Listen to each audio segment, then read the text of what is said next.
This is just, this is That's the the list. same one. Good morning, everybody. This time we'll now call to order the House Criminal Justice and Public Safety Committee. Before we begin, Representative Marston, do you wish to lead us in the Pledge of Allegiance?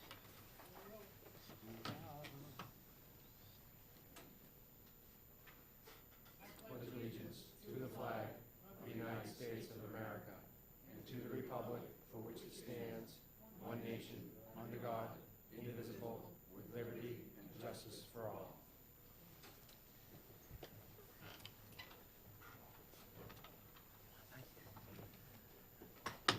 And the Hampshire's so bad, I got a pothole.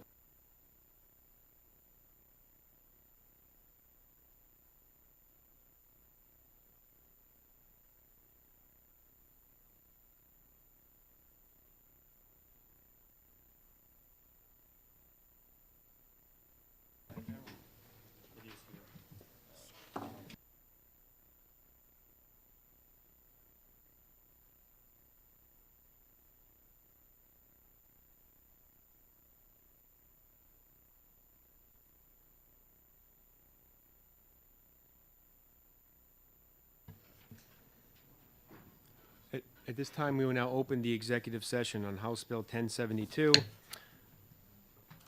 establishing a criminal penalty for denying an elected school district official access to any school district facilities, documents, or events.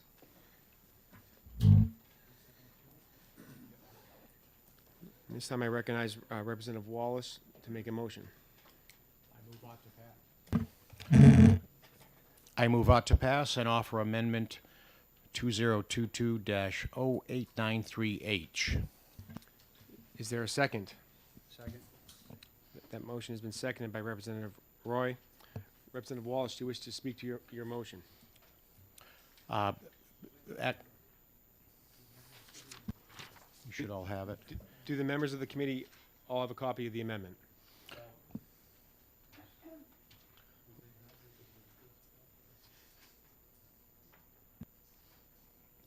Actually, I'm going to defer to Representative Pearson to speak to the amendment.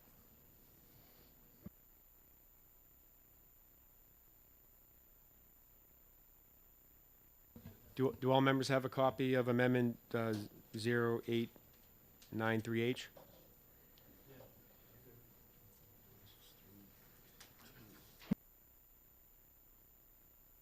Thank you, Mr. Chair. The amendment covers and adds a little bit of clarification that's technically unnecessary, but I think it was done based on the response I saw during the public meeting.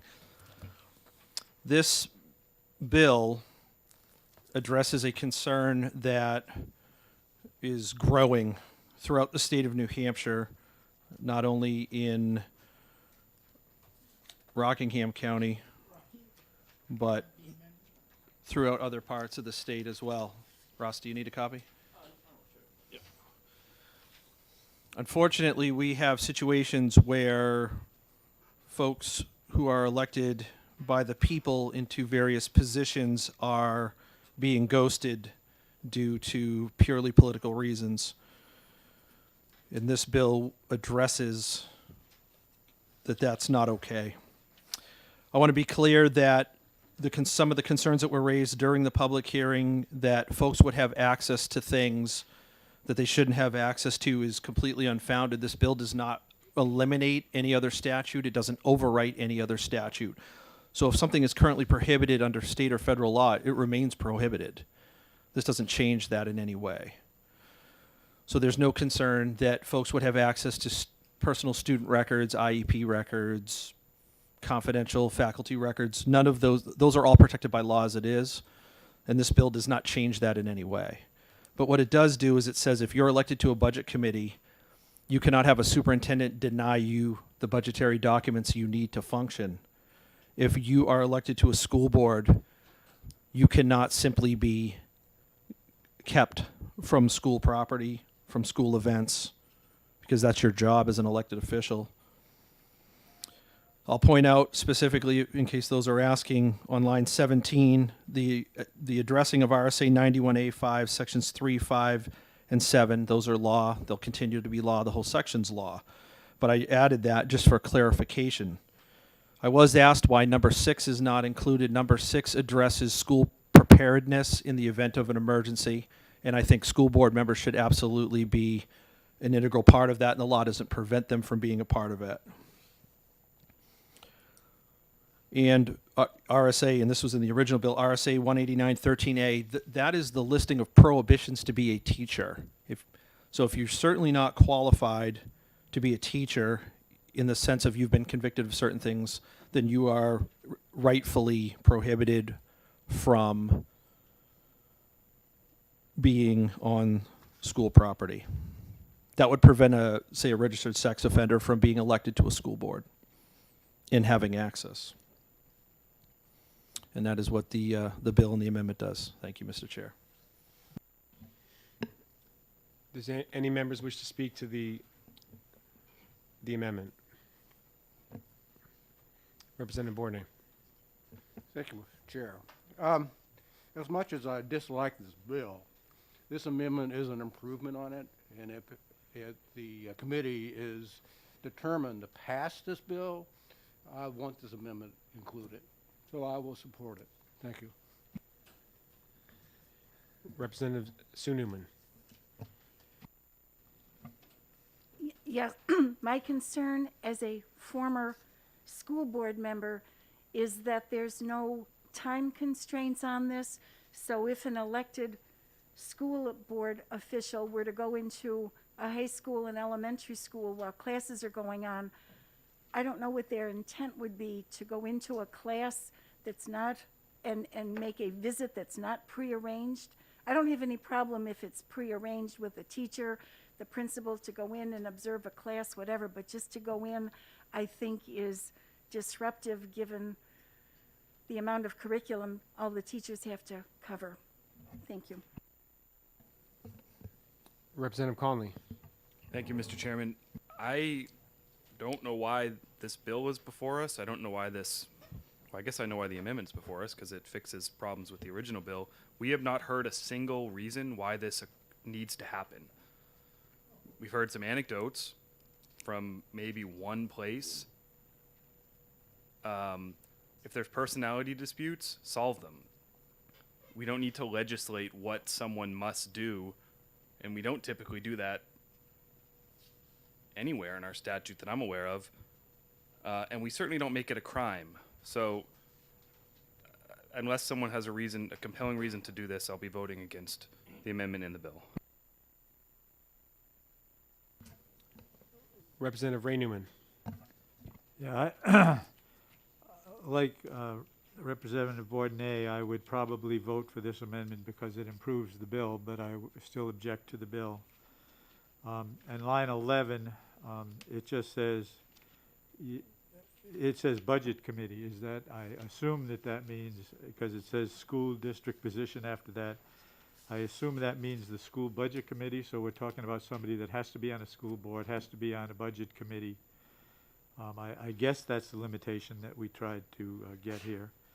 And the other question I have is, it says all school facilities. It just says in the bill itself, it says, and it's not amended by the amendment, it says that they shall have access to all school facilities. And I'm just wondering if there are any, the school is a public building, but obviously I think there are spaces in any of the buildings that are not open to the public, and I don't know why the school board member needs to have unfettered access to those spaces, and I don't see that improved by the amendment. So that's my concerns. Thank you.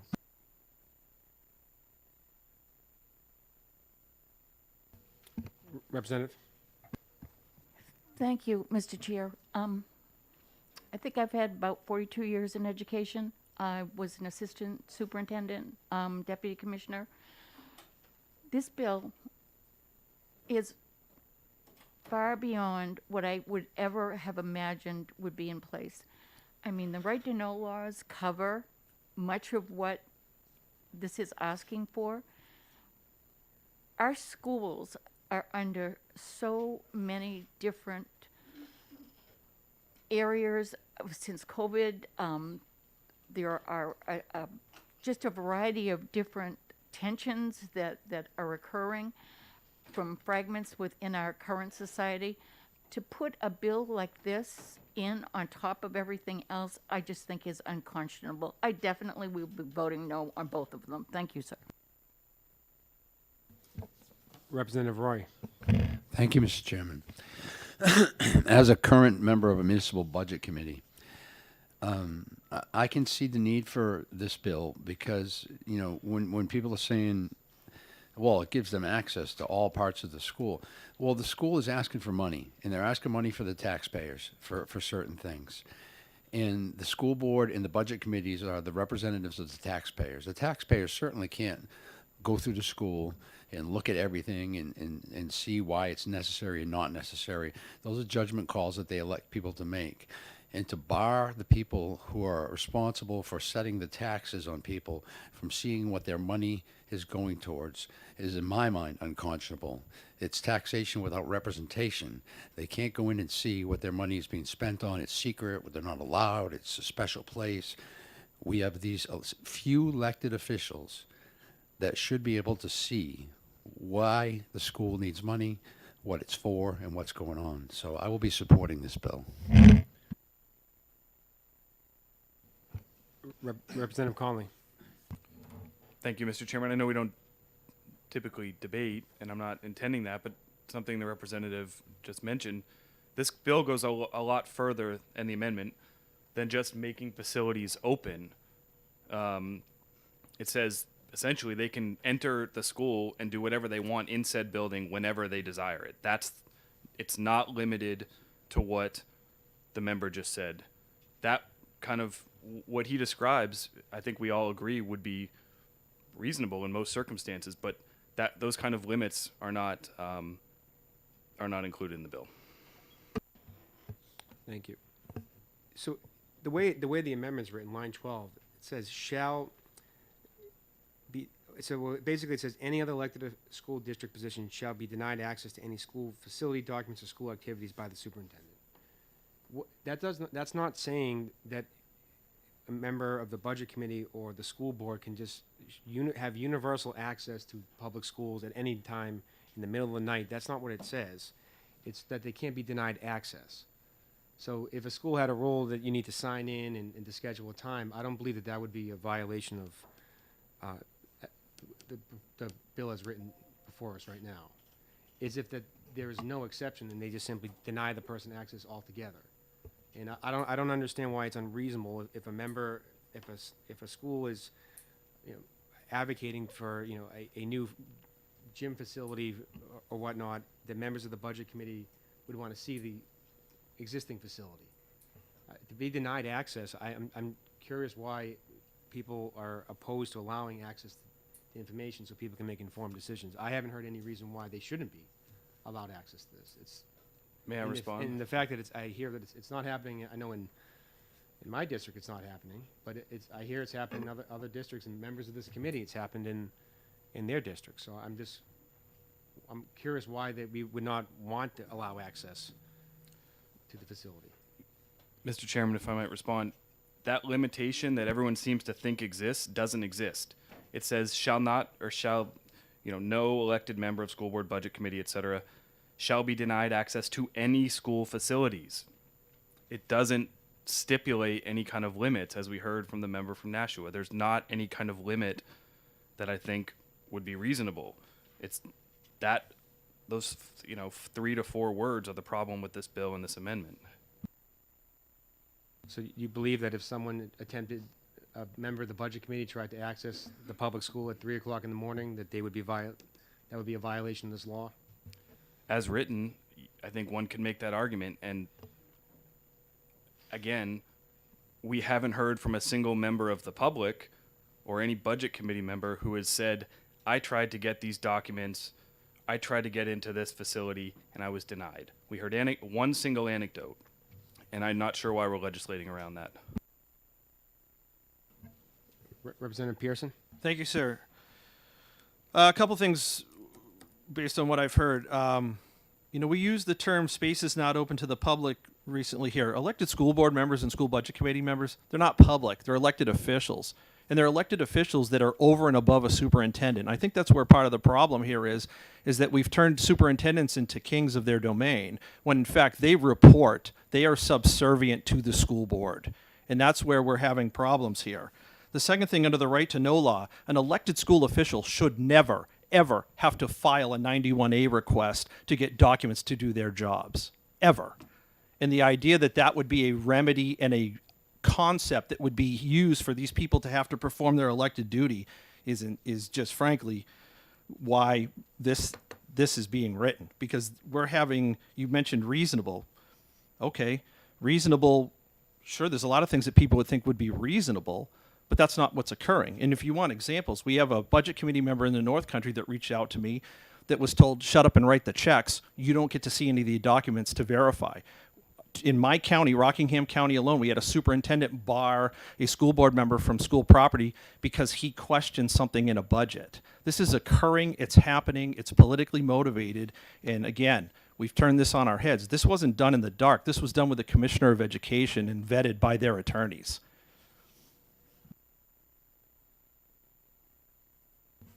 Representative Muse? Yes, I don't agree with the member that this is politically motivated, but I think it's politically motivated in a different way.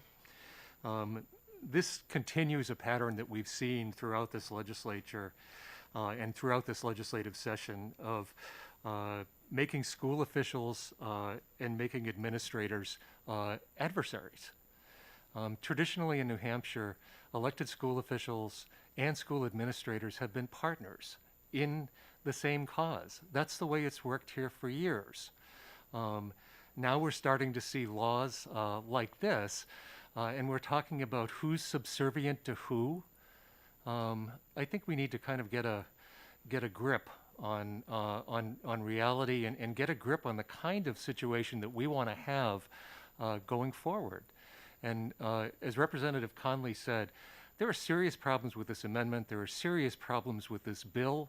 The original testimony of the representative who came before us and related one anecdote, frankly, I'm not sure it actually helped him make the point at all. I mean, what it basically showed was that the person in question was over the top with his rhetoric. Talked about, even talked about doing things like, and I'll quote you from what he said. He said, if the member said, "I was trained as a sniper. If I want to harm children, it would be while they were on the playground." This is a person that we just want to give a free pass to school grounds. I think part of this is. Part of this is just sort of symptomatic of what we've been seeing this entire session with attacks on public schools, attacks on public school officials, and I'm not going to put my name on anything that essentially gives people the ability to divide us even more than we already are. So I'll be voting against the amendment and I'll be voting against the bill. Representative Muse, if I may just inquire, and how do you expect a member of the budget committee to make an informed decision on a light item if they ask or inquire with the school for information and they're denied access to that information? I don't think we've actually heard that anybody of that situation. I mean, the situation that we heard in testimony was the one that I just told you. I mean, I don't know the way it works in your cities and towns, but I mean, if a school board member was to ask somebody for information about the budget or more information, they make it a point to get them that information. And sometimes they can't get it to them right away. They have to do some research. They have to look things up. They also have to look at things like confidentiality when it comes to EIPs and things like that. But I mean, this literally is a non-existent problem made up in people's head, and it doesn't belong in our laws. Representative Roy. Thank you, Mr. Chairman. I wanted to just address quickly the concern about this being unrestricted access. If we just look at this from a commonsensical standpoint, it says they shall not be denied. So If I call as a member of the budget committee and ask the superintendent, I'd like to come into the school and look at A, B, or C. And he says, fine, next Tuesday at 1 o'clock you may do so. I go make a complaint to the court or to the police and say, I've been denied access. I wasn't denied access. I was told when I could do it. Denied access means you were denied. It doesn't mean that you were allowed and there was certain restrictions to it. It just means you were denied. So this bill does not give unfettered access. As long as the person is not flat denied, this statute would not be violated. So this conception that school board members would just be able to walk through the school when they want and look at whatever they want is not true. It clearly says that they have to be denied. It doesn't mean that they were allowed, but there were certain restrictions on it. Thank you. Representative Ray Newman. Thank you. And I'm the one that talked about public spaces. I don't want to think that a school board member has to go through to get a public or make a request to get information. But I think this is a bill that's looking for a problem. And there have been problems where people go in and are denied for some reason by the superintendent. In my understanding, based on the testimony I heard, by the observation of my wife, who was a school board member for 8 years, by talks with other people that are school board members, I think that if I were a school board member and I was denied access to information that I needed, and I went and asked for it, and maybe the superintendent didn't like the way I asked for it and said, you are now barred from the school, I believe that school boards act as units. A lot of them have protocol, like they do in Nashua, that says that prohibit school board members from going in individually and dealing with employees, because school boards act as a unit. So if I were that person who couldn't get that information, I would go back to the school board. If I was not the president, I would complain to the president of the school board, and that unit, as a school board, should take action against that superintendent for doing whatever it is they did, and get the information that the school board needs. So that's how I would handle that situation. Thank you, Mr. Chair. This time we'll move the question. If you are in support of adopting Amendment 2022-0893H, please say yay. If you are opposed, please say nay. The clerk will now call the roll. Vice Chairman Roy. Yes. Representative Welch. Yes. Representative Burt. Yes. Representative Pearson. Yes. Representative Green. Yes. Clerk votes yes. Representative Berry. Yes. Representative True. Yes. Representative Pratt. Yes. Representative Marston. Yes. Representative Harriet Gathright. No. Representative Sue Newman. No. Representative O'Hearn. No. Representative Bourdonnais. No. Representative Muse. No. Representative Ray Newman. No. Representative Heath. No. Representative Conley. No. Representative Laflamme. No. Representative Hamblett. No. Chairman Abbas. Chair votes yes. 11 yeas, 10 nays. The amendment is adopted. Representative Walsh, you wish to be recognized to make a motion of ought to pass as amended? So moved. That has been seconded by Representative Roy. Is there any further comment? At this time, we'll now move the question. The motion is ought to pass as amended. The clerk will now call the roll. Vice Chairman Roy. Yes. Representative Welch. Yes. Representative Burt. Yes. Representative Pearson. Yes. Representative Green. Yes. Clerk votes yes. Representative Berry. Yes. Representative True. Yes. Representative Pratt. Yes. Representative Marston. Yes. Representative Harriet Gathright. No. Representative, who's in for Laura? Sue Newman. No. Representative O'Hearn. No. Representative Bourdonnais. No. Representative Muse. No. Representative Ray Newman. No. Representative Heath. Representative Conley. No. Representative Laflamme. No. Representative Hamblett. No. Chairman Abbas. The chair votes yes. 11 yeas, 10 nays. Ought to pass as amended. Representative Wallace, you prepare the majority report? Would there be a minority report?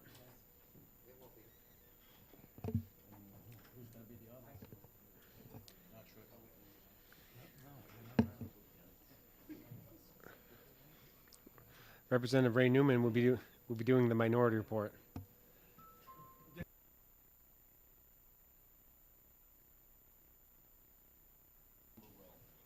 I'm always happy when you try to help me out. At this time, we'll now close the executive session on House Bill 1072.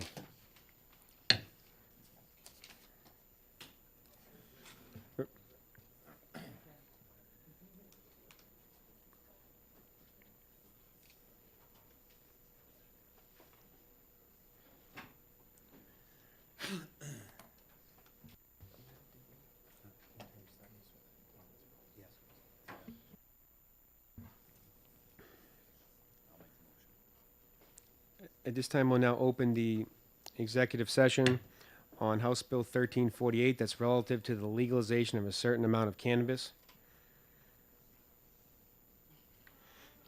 So the chair recognizes Representative Roy to make a motion. Thank you, Mr. Chairman. I would move interim study on this bill. We already have several. Is there a second? Sorry. That motion has been seconded by Representative Welch. Representative Roy, you may speak to your motion. As I was saying, we already have several bills before the full House regarding cannabis, and adding more to that mix is not helpful. I feel like we have two distinct choices right now before the body, so this bill is not necessary. Therefore, I move we interim study this bill.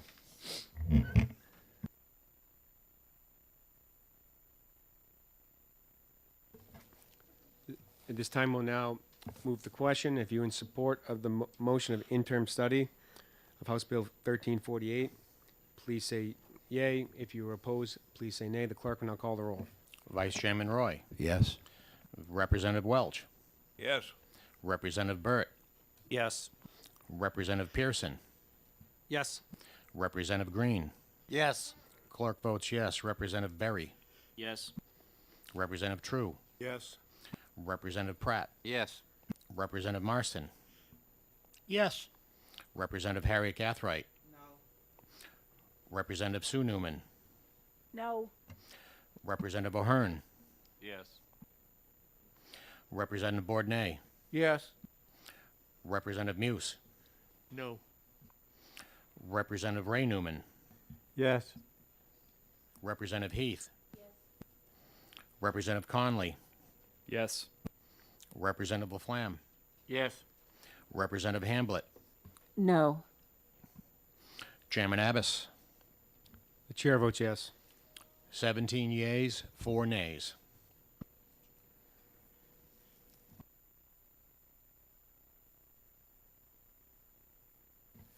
Would there be a minority report? Yes. Representative Muse will be preparing the minority report. Representative Roy will be preparing the majority report. This time, we will now close the executive session on House Bill 1348.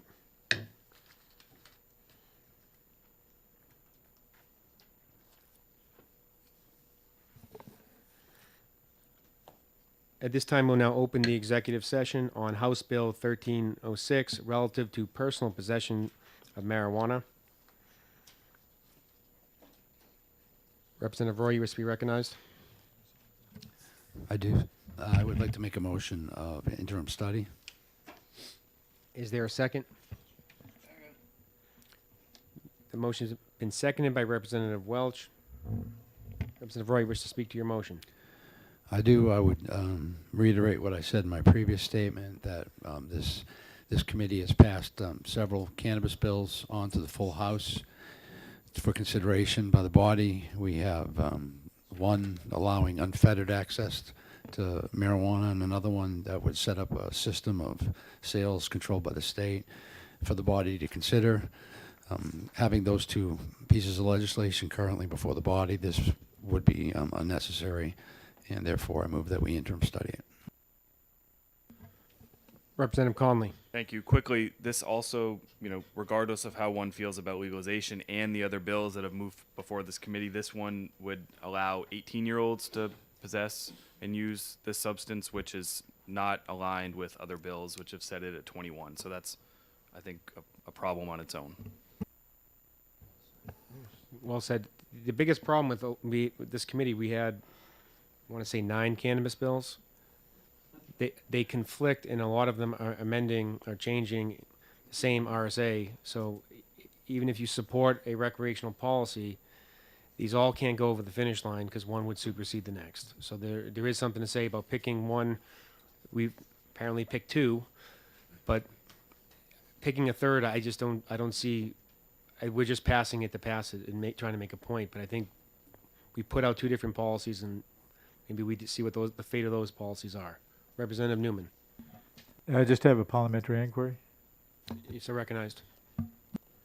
Thank you. Let's say out of this plethora of bills that we have, several of them were passed, and then they went to the session, and they were all passed.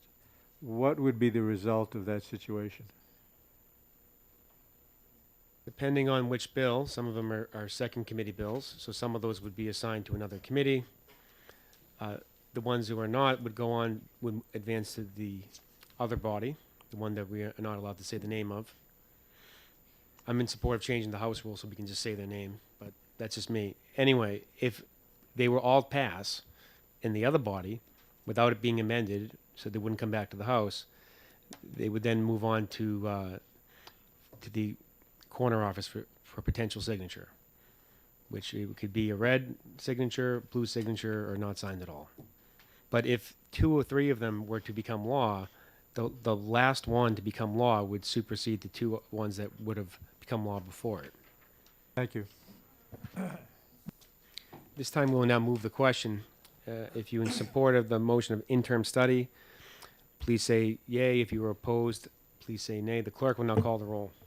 Vice Chairman Roy. Yes. Representative Welch. Yes. Representative Burt. Yes. Representative Pearson. Yes. Representative Green. Yes.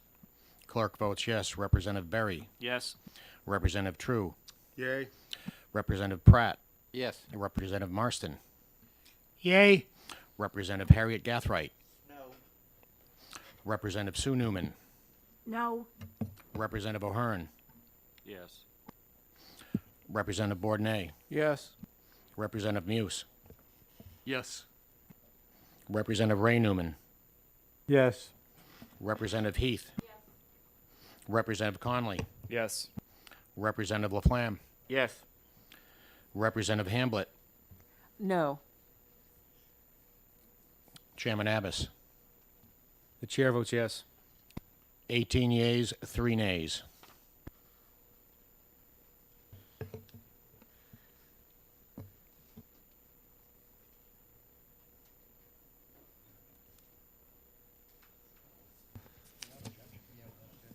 Representative Roy, you wish to move for consent?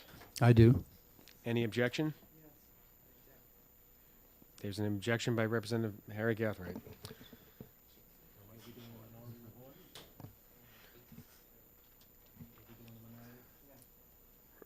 Representative Harry Gathright will be preparing the minority report.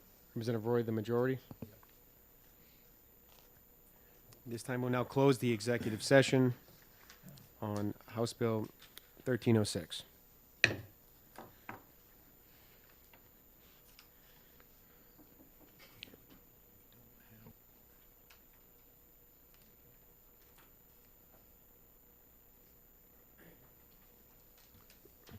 Representative Conley, in respect to House Bill 1127, is there any amendment or anything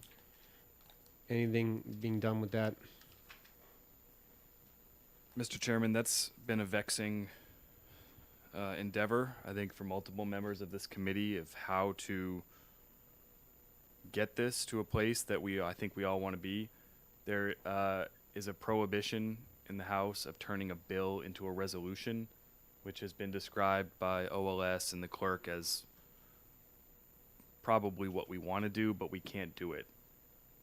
So the short answer is we don't have anything coming on that bill. Thank you. At this time, we'll now open the executive session on House Bill 1127.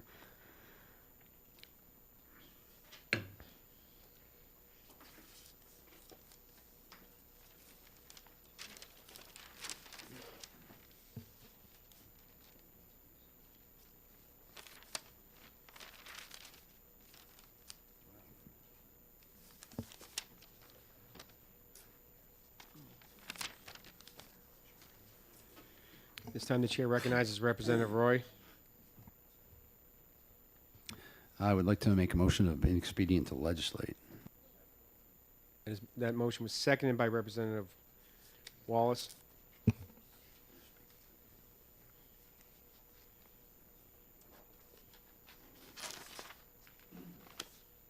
me just get there. This bill is very well intended. It would allow annulments of convictions for people who've passed away. And although extremely well intended, the optics of that could be rather difficult, especially if we're dealing with a conviction that's over 100 years old. You need to have standing to file the paperwork for an annulment. However justified the request may be, for example, could I just walk into a courthouse and file a petition for an annulment for someone I'm not related to? I'm not the next of kin. I'm not appointed by the court as the administrator of the estate. That can get complicated in and of itself.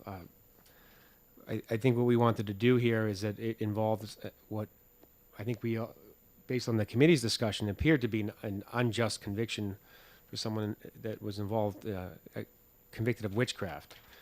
So we agreed in modern time that was not appropriate and that was unjustified. However, is it appropriate for the legislator to either vacate that conviction or grant an annulment of that conviction through an act of legislation? What we could do is allow for an annulment, and then someone would have to go into the court to do it. How does that happen for someone who's already passed away?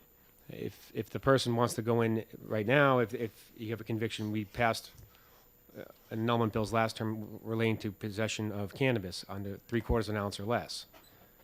Any person can go into the court and they can apply for the annulment. That's how it would work. What do you do if it's 200 years old? I don't know. I couldn't figure out an answer to that.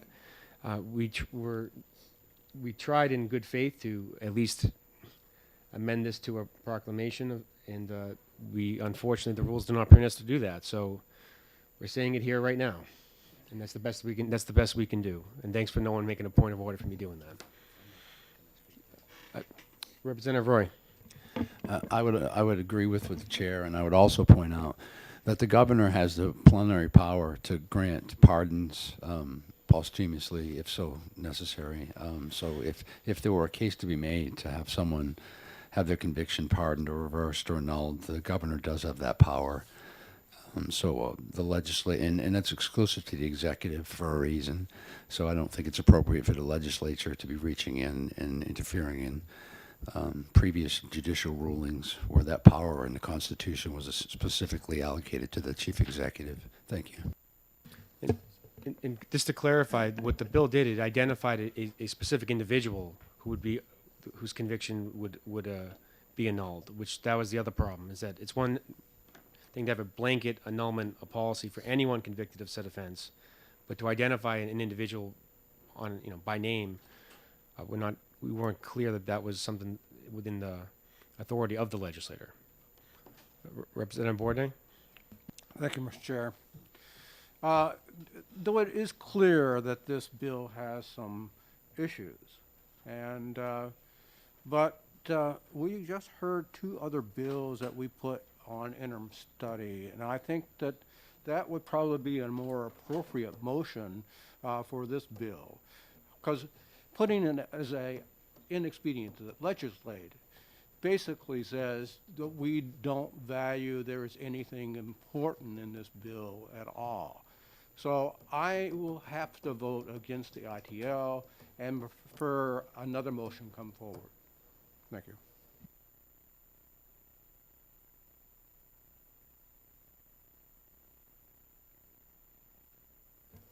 Representative Bourdon, if I may inquire, hypothetically, if the motion of inexpedient to legislate was withdrawn, would the member be inclined to make a motion for an interim study?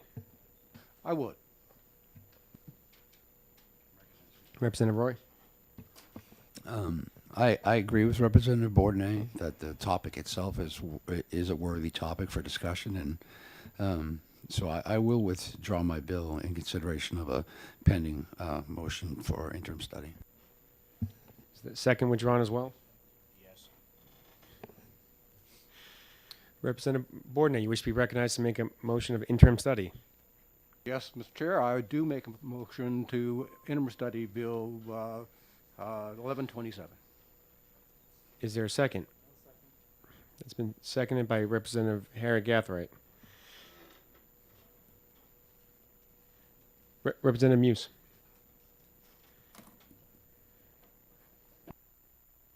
I would like to point out that this is the second legislative session where we've considered this bill. We actually voted on an identical bill in 2020, HB 1127, which passed this committee unanimously and went to consent and then was killed by COVID. We've had plenty of time to consider this. What this bill does isn't just grant annulments to two individuals, but it sets up a legislative process. The legislature has in its power to grant annulments. And we know that because in 2021, one of the things that we did was we annulled all of the convictions of people who were penalized for violating the governor's COVID executive orders. So this is something we definitely have the power to do. And in the case of these two individuals, what we'd be doing is we'd basically be correcting a real injustice. So we can't go back to the 1950s. We can't go back 200 years and change the things that happened to those people. But what we do have the power to do is to change how those people are remembered in history and how they're remembered on our books. That's really what this bill does.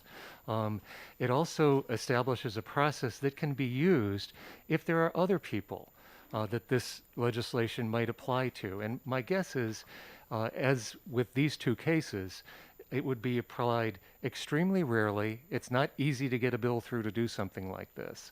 But I'll give you one example of another person who might come under this, is Ruth Blay from Portsmouth.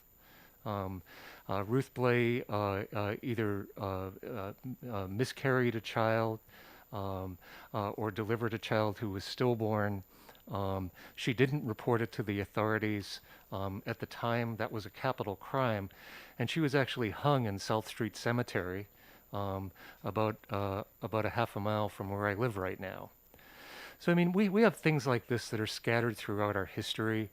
And I think part of our role, kind of looking back on these things sometimes in modern times, is to acknowledge the fact that, you know, there have been times in our past when we've made mistakes, and while we don't have an opportunity to correct the mistakes themselves, we do have an opportunity to correct the ledger. And that's really what this bill does in a very articulate and effective way. I can't support the interim study. I would like to hopefully, if we can defeat the interim study motion, recommend this bill ought to pass. Thank you.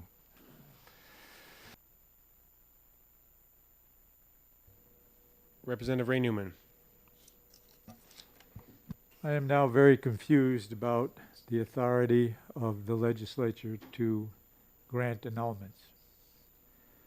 And my confusion arises because it seems as though if we have already, and I heard testimony that said we've already passed annulments, it seems that this legislature can can pass a bill that grants an annulment when they like it and not pass a bill when they don't have a really keen interest in it. That may be incorrect, but that is the impression I've gotten from the testimony. Thank you. Just to clarify, an annulment is granted by the court. The legislator can impose a procedure or process for one to be eligible or to obtain the annulment. In respect to the bill we had last year, the difference with that is that that was a penalty that was established through an executive order for violating an executive order, but so was the penalty. It wasn't something that was in law, existing law. That's where that's the difference between the two. Thank you. And there was there was a constitutional question to that as well. So, Representative Roy. Thank you.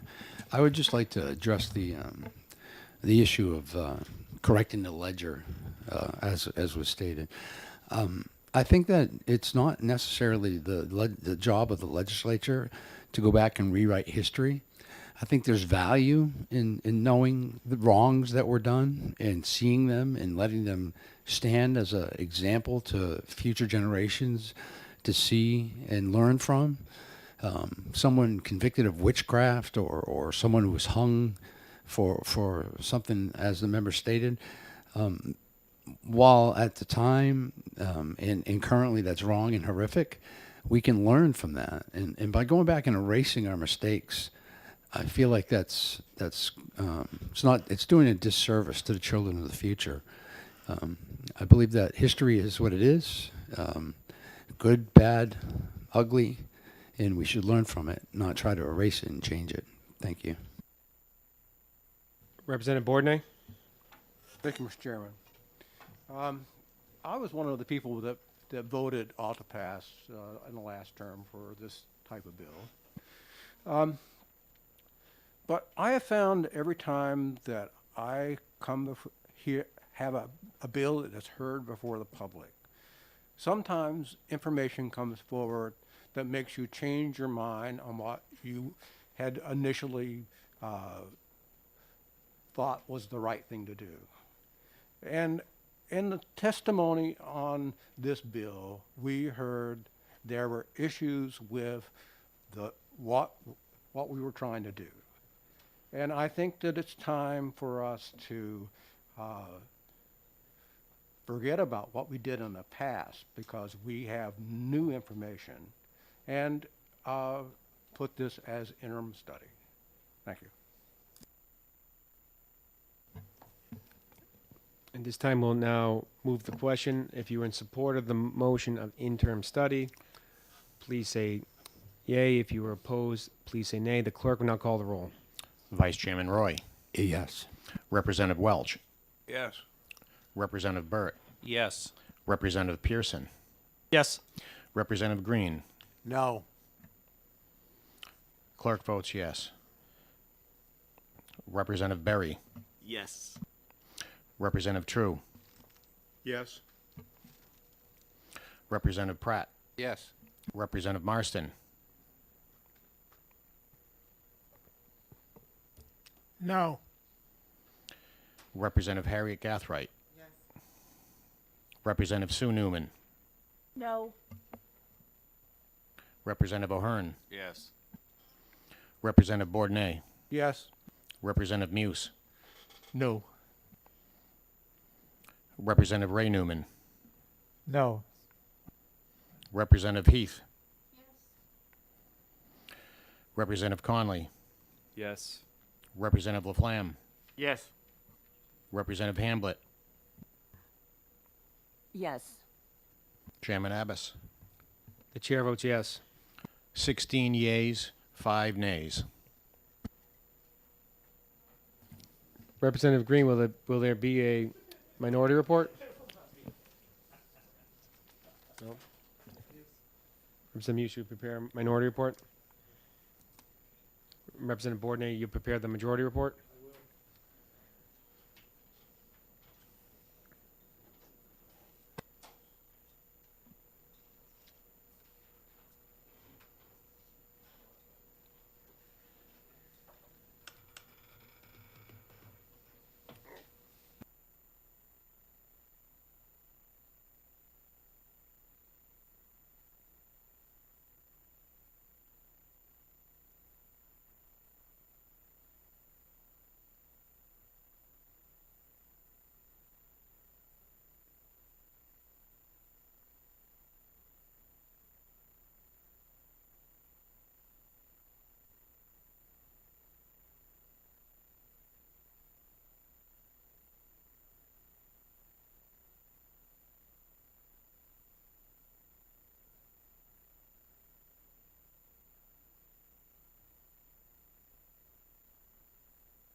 Just so everyone can be ready, the next executive session will be HB 1004.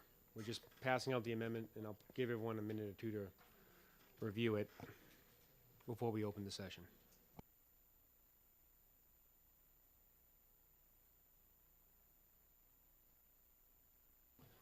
Within 5 minutes.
At this time, we'll now open the executive session on House Bill 1004, relative to penalties for the failure to provide information after an animal injury.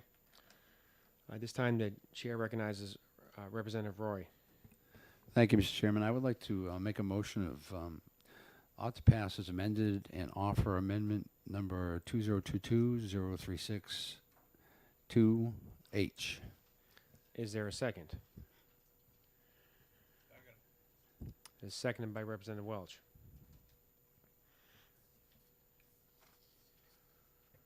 Representative Roy, you wish to speak to the motion? I do. What the amendment does is the original bill, there were concerns about making someone stay in a situation that was potentially dangerous with heated emotions, especially if it's a juvenile or a woman walking her dog that ends up biting somebody, making her stay there. In other words, if someone approaches a woman jogging with her dog and the dog bites the person who tried to approach the woman, the bill would have made the woman have to stay there and actually give him her phone number. That seemed a little bit counterintuitive. So what the bill would do is would just require that a person make themselves known to the police and give their information to the police that their dog had bit someone, so that the police know who it was and who owned the dog, and then they can verify their rabies information and such. So that's what the amendment does. It just gives them an opportunity to get out of that scene and go to the police and make a report versus having to give the person who was involved their private information. Representative Marston? Thank you, Mr. Chairman. I basically have a question to what Representative Roy just said. What would prevent anybody from leaving the scene and not reporting? Representative Roy, you wish to answer that or respond to that question? The law. That's what the law is designed to do. They can leave the scene without reporting, but they have to go to the police department and make the report. If they do not make themselves known or go to the police with the information, they would be in violation of the statute. Representative Conley? Thank you. This bill makes sense. I guess I'm wondering if there's like a piece that we're not considering is if I'm in an incident with a stranger and there's some sort of dog bite that occurs and I or the owner of the dog departs the scene without sharing information, how are police going to find this? Is that stipulated here? I don't know if I see that, but how would one know how to find that person if no one's giving information and the dog bite doesn't result in any sort of public disposition? It's the police. My understanding is that because this would be a crime, that they would investigate that. I mean, if someone is at a dog park and they get in their car, if the dog it can be a dog that's recognized in the neighborhood. So you might, quite often when there's animal attacks, the person who is injured by the animal may know the dog's owner already. The big thing here is trying to get the information about the animal. If someone is attacked by an animal, the medical recommendation is to confirm whether that animal has updated on their rabies shots. And if they're not, the recommendation is to go get I don't know if it's a vaccine, what you want to call it, but the rabies shot, we'll call it, to avoid the transmission. Now, I hear that is a very painful procedure, and it can all be avoided if you're able to verify the status of the animal. So I don't think that's asking too much.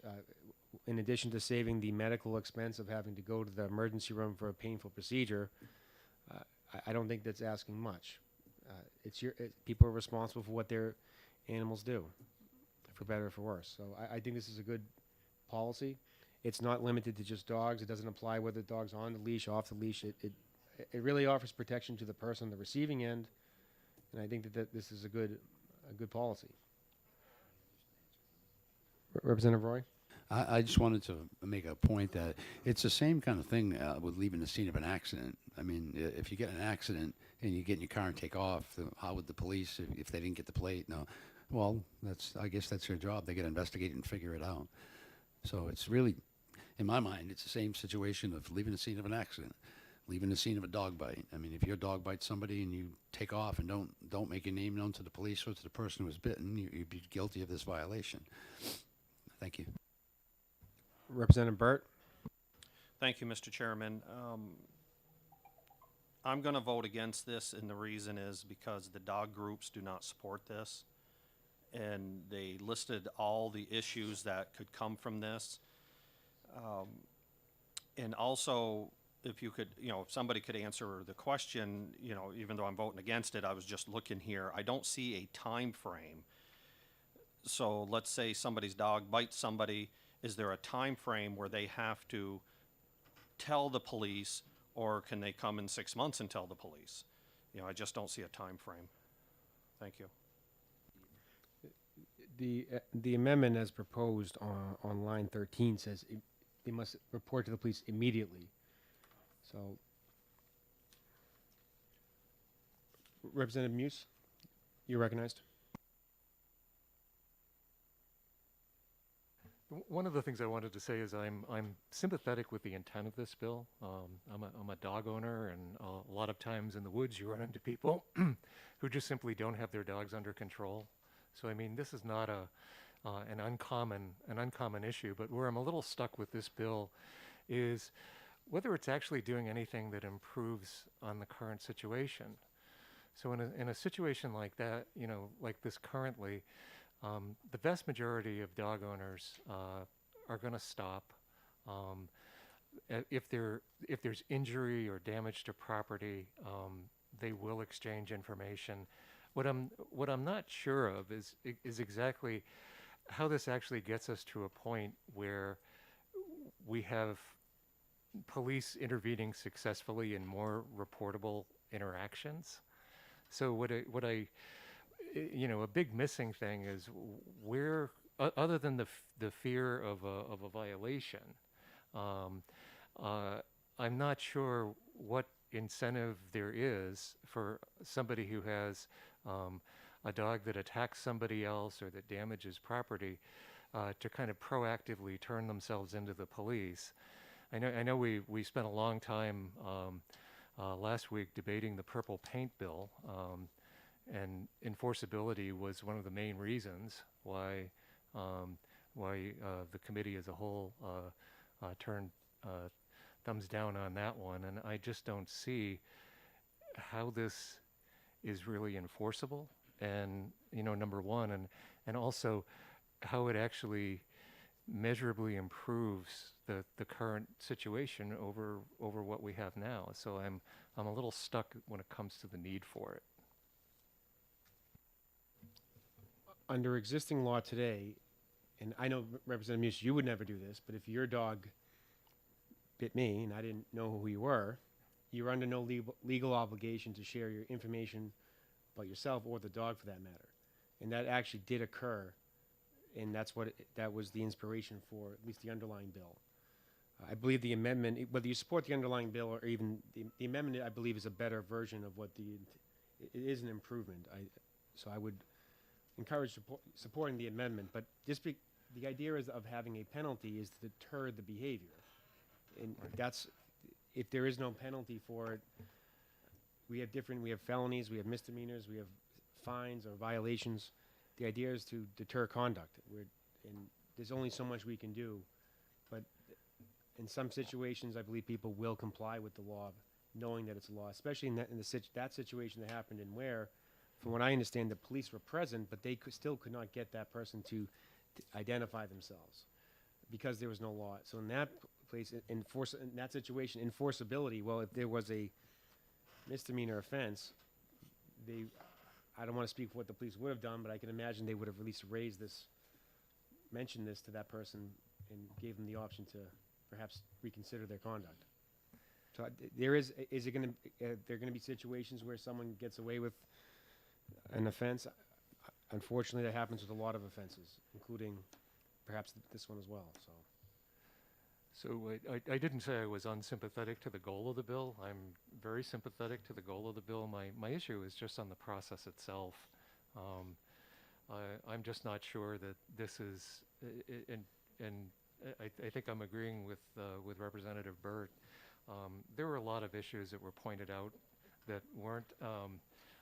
I know nobody. Stop clutching your chest, everybody. but there are. But I do think that there are a lot of issues and a lot of steps, a lot of I's and T's that weren't dotted and crossed in this particular amendment or bill that really need to be addressed before this is ready for prime time. So as much as I would love to pass a bill like this, I just don't think this is the bill to pass. Thank you. Representative Ray Newman.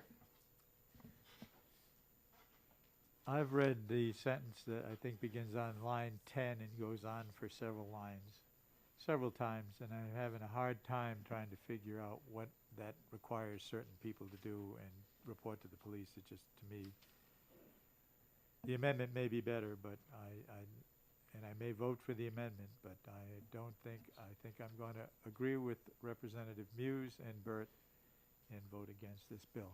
Thank you. Representative Bourdonnais. Thank you, Mr. Chairman. I remember that Angela Ferrari presented us with a list of issues with this particular bill from dog owners. And since I just got this amendment today, I've not had a chance to go back and see if all her concerns were addressed in the amendment. So I'm having problems. I understand the intent of the bill and the amendment, but not sure we're there yet. If we would like to recess this executive session and come back at a later time when we can assure ourselves that all the concerns have been addressed, I'd be willing to go that way. Thanks. Representative Conley. Thank you. The concerns that have just been articulated notwithstanding, I don't like that we don't make clear that this should not be a jailable offense. So I think if we're going to go down the route of maybe pausing this for a bit, making clear that this is a Class B misdemeanor, no jail time, especially because if we talk about what we learned again with the purple paint bill is people might not know this change has taken effect for many years, making someone subject to however unlikely jail time for this seems problematic. So Representative Conley, if I understand you correctly, if when it just says misdemeanor, which my understanding would give the prosecutor the discretion to prosecute as a Class A or Class B, if it expressly stated Class B misdemeanor, you would be in support of the amendment. Mr. Chairman, certainly more palatable, but we would have to wait and see what the amendment looked like. If that was the only change, it just word for word identical. All it says is Class B misdemeanor. Would that would you support that amendment? That would assuage many of my concerns, yes. But would you support it? Would you vote yay or nay to adopt? Mr. Chairman, let's wait and see.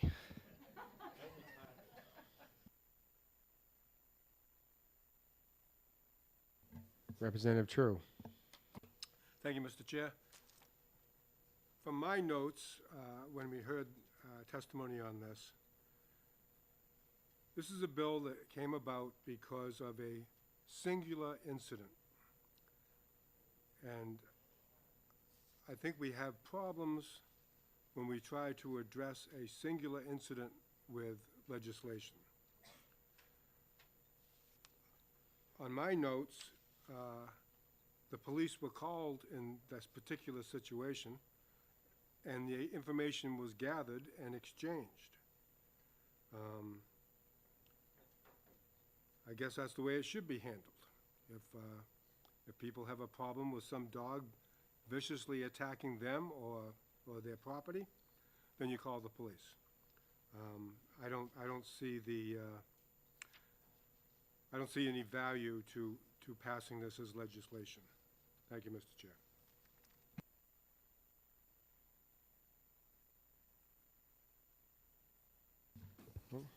We'll see how this goes, and we may have to make some accommodations. If you're in support of adopting Amendment 2022-0362H, please say yay. If you oppose, please say nay. The clerk will now call the roll. Vice Chairman Roy. Yes. Representative Welch. Yes. Representative Burt. No. Representative Pearson. Yes. Representative Green. Yes. Clerk votes yes. Representative Berry. Yes. Representative True.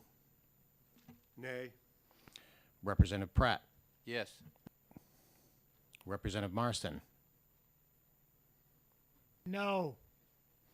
Representative Harriet Gathright. Representative Sue Newman. No. Representative O'Hearn. No. Representative Bourdonnais. Yes. Representative Muse. No. Representative Ray Newman. No. Representative Heath. Representative Conley. No. Representative Laflamme. No. Representative Hamblett. No. Chairman Abbas. Chair votes yes. 9 yeas, 12 nays. The adoption of the amendment fails. Well, there you have it. Representative Conley, even if you were to reconsider your vote, the said amendment would still be short by one vote. If I may inquire, for anyone who did not support adopting the amendment, would changing the misdemeanor language to expressly state Class B misdemeanor change anyone or influence anyone's decision?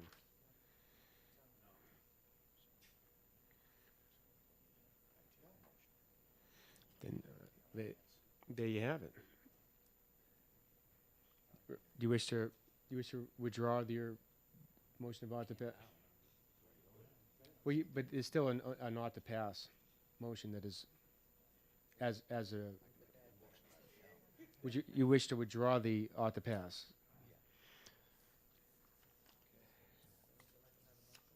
Representative Muse. That's been seconded. Representative Harry Gathright, do you wish to speak to your motion of inexpedient to legislate?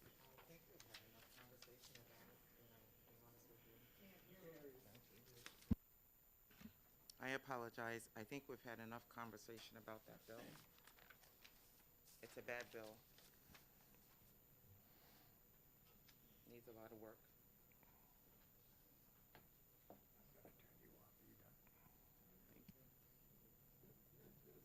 Representative Burt. Thank you, Mr. Chairman. I see the intent of this bill, and I understand why it was brought forward. So I don't think the bill intent was bad. It's just the way it's written will not work, and with the dog groups not supporting it, I will be supporting the ITL. Thank you.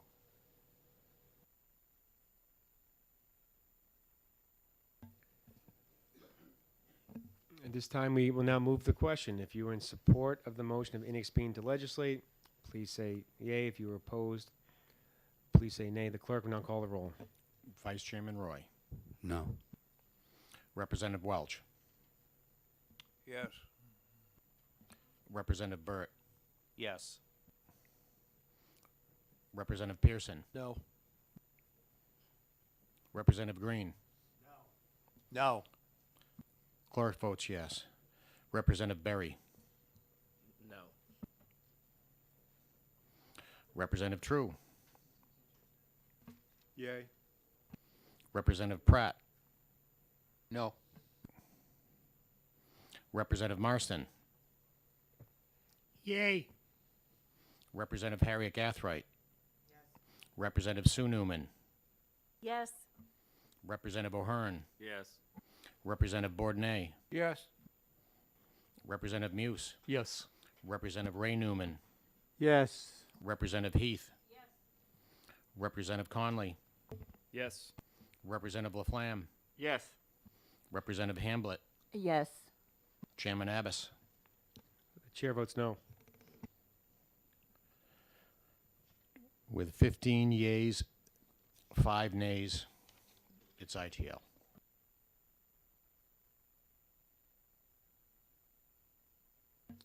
15-6. Representative Harriet Gathright, will you prepare the majority report?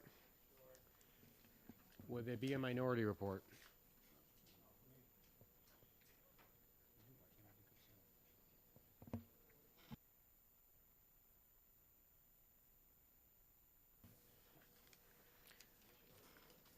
At this time, we'll now close the executive session on House Bill 1004.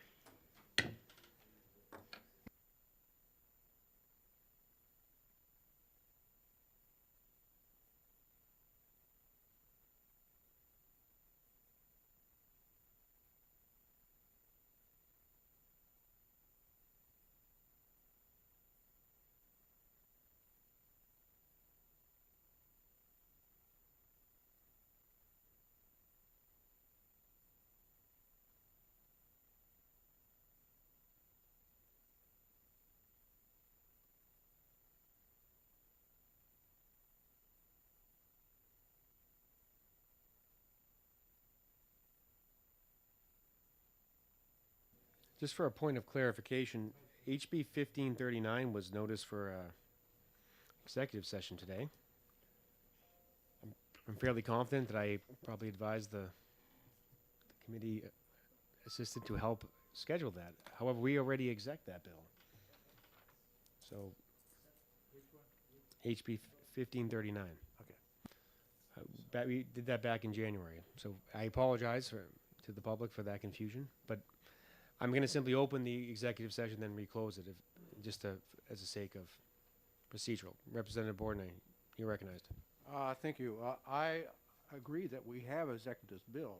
However, if we look at the docket for the bill, it is not recorded that we executed the bill. In fact, it's recorded that we are executing it today. So somehow that information was misplaced or never got to the clerk. So when a bill, once we have a vote in an executive session, the committee can still hold on to the.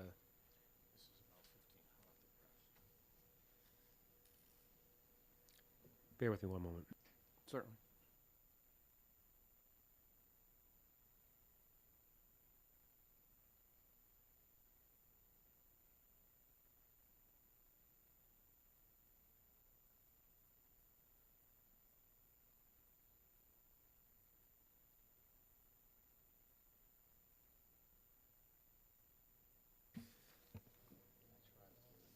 So once an executive session is performed and there's a vote, the clerk of the committee will hold on to the bill. Once it's delivered to the House clerk, that's when the bill officially leaves the committee. But once until the bill officially leaves the committee is free to reopen the executive session and reconsider anything that was done already. So I'm going to open it and just merely close it because we've already voted on it, and I'm not inclined to recognize anyone for reconsideration. But it is scheduled for today, so for the sake of calendar purposes, I think it would be appropriate to open and then close. Representative Green? The vote was 11-7 ITL. Excuse me, 10-7 ITL.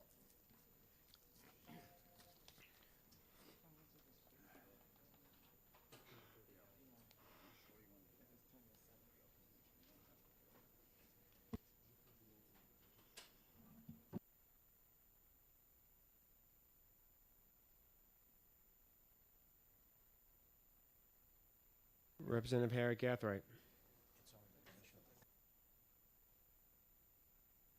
I guess it's a procedural question. So why are we opening it? We've already done it. It's been notified.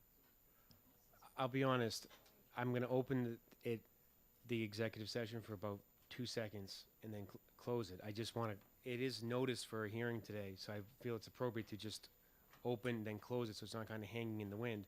Because technically, if, let's say, some people left the room, I could reopen it, then we could actually reconsider it if, suppose I was one of the 7 that didn't want it in being to legislate. So I think it's appropriate for the members present and for the public here to just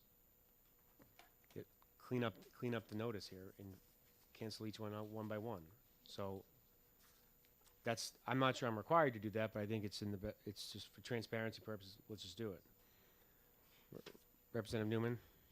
Just for the information of the chair, I wrote the minority report for this bill. There was mention of an amendment. There is no amendment forthcoming, and so I agree with what the chair is attempting to do.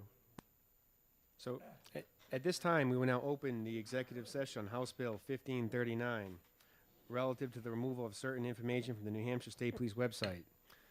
And this time, we will now close the executive session on House Bill 1539. The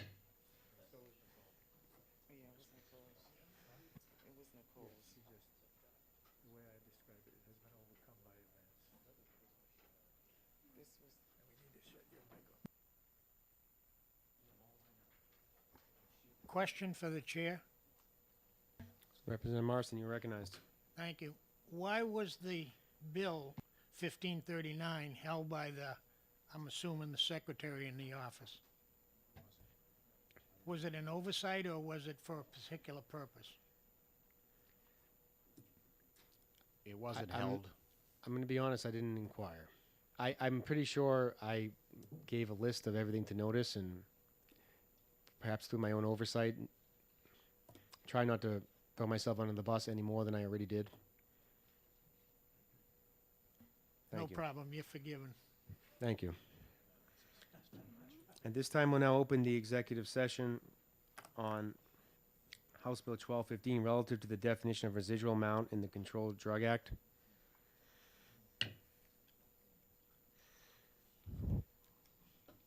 Does anyone wish to be recognized? Representative Roy, you are so recognized. Thank you. I would like to make a motion of inexpedient to legislate. That's been seconded by Representative Wallace. Representative Roy, you recognize to speak on your motion. Thank you. I understand what the sponsor was trying to do, but this bill as written, even with an amendment that was proposed, would it has far-reaching effects. The original bill as written would have made up to a gram of fentanyl. It would have made it what is it, infraction, a residual amount. So a gram of fentanyl could kill everybody in this room several times. So we certainly don't want to be in the business of making that a residual amount. Furthermore, even if you took the fentanyl out of it, the effect it would have on the existing statutory scheme, where we have certain penalties for certain amounts of certain classes of controlled substances, it would throw that into chaos. For example, cocaine has a certain amount of, for a gram of cocaine, you could get up to, I believe it was 15 years. This could turn it into a residual amount. So it would affect all the entire statutory scheme that's currently in place with regard to controlled substances and amounts. If those need adjusting, then that's worthy of debate. But a one-piece bill that says all these things are suddenly residual amounts would throw our current statutory scheme into chaos. So this bill, the intention's great, but it's not nearly ready for us to consider as written.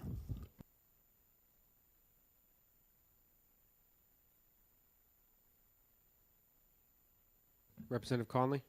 Thank you. Representative Roy does, specifically with the fentanyl, make a good point. However, this committee, and I believe this committee in past terms, has really struggled with how to address small quantities of drugs and the punishment for that. We passed a bill last year that would have done that ran into challenges in the other body. But the way the current statute is written, it's like a Frankenstein monster so trying to decouple the quantities and punishments without allowing drug dealers to get off as well is hard to do. And this addresses that. And I wonder if it could, by fixing the fentanyl point, maybe get through. And it's also worth noting this was proposed and supported not by or by a county attorney who asked for this. So I do think there's merit here if we address the fentanyl point. Representative Roy? I agree, but the cocaine point is also a question. I mean, it says a gram of cocaine or less would be a residual amount, but the other statute has significant jail time for it. So we would set up conflicts in all the statutes. If we're going to do this, we need to do it right and address each and every statute. I just don't think we can do it with one bill. That would just cause conflicts across it. I agree with my friend, but I just don't think this piece of legislation is what can do it. I think for clarification is that 1 gram of a substance, depending on the substance, is very different. So perhaps going by a measurement or weight is not necessarily how this should be approached. And we can do comparisons all day on that subject, but 1 gram of fentanyl can be a lethal amount. So why would that be considered a residual amount? So I think what we're trying to do here is not forget about the opioid issue that's going on in the state. So if anyone has any comments, at this time we can. Representative Marston. Thank you, Mr. Chairman. If I'm not mistaken, the prime sponsor of this bill did not show up for the hearing, and at some point he kind of gave an indication that he wanted to withdraw it, which couldn't happen. But I don't believe that was this bill. I think That may have been HB 1025. Thank you.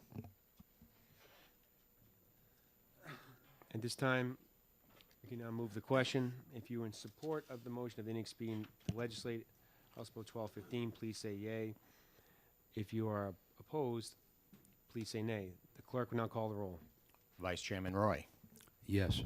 Representative Welch, Yes. Representative Burt, Yes. Representative Pearson, Yes. Representative Green. Yes. Clerk votes yes. Representative Berry, Yes. Representative True, Yay. Representative Pratt, Yes. Representative Marston, Yay. Representative Harriet Gathright, Yes.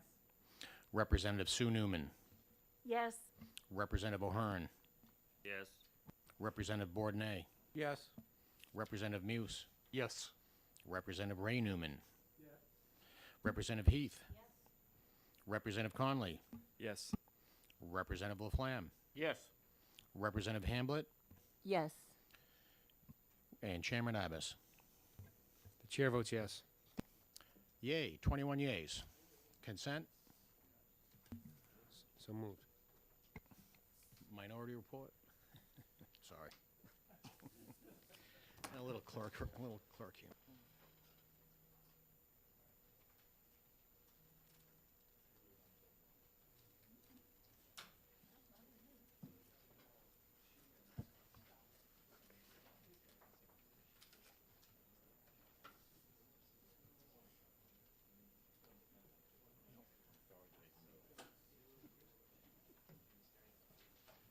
That's good.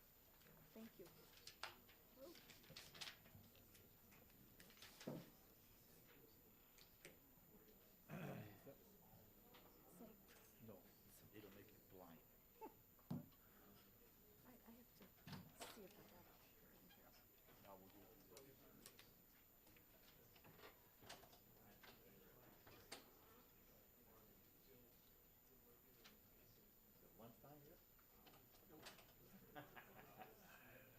There may not be lunch.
Representative Harriet Gathright and Representative Bourdonnais, in respect to House Bill 1335, I know there is a subcommittee hearing that's scheduled on Friday. It was supposed to be last Friday, but I feel like every time we schedule a subcommittee, we get a snowstorm, over a foot of snow. So with that, I'm not the one scheduling, but I am somewhat involved in that. There is two different amendments that have been prepared. Representative Welch has reviewed them, and they are apparently identical. Is there any work that the subcommittee wishes to accomplish or discuss, or do you believe that amendment's ready to be discussed by the committee as a whole? I haven't looked at it at all. I'm a member of the subcommittee, and I have not seen either amendment. So, but I think that we did have a conversation via email.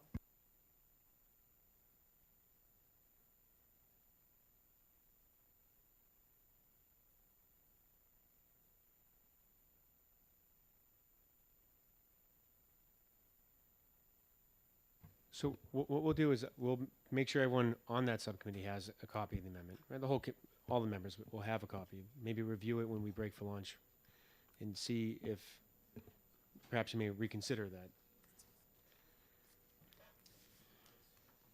Because Just a point of order, seeing subcommittee, they don't take input from the public in any case.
And the committee will be in recess to 11:45.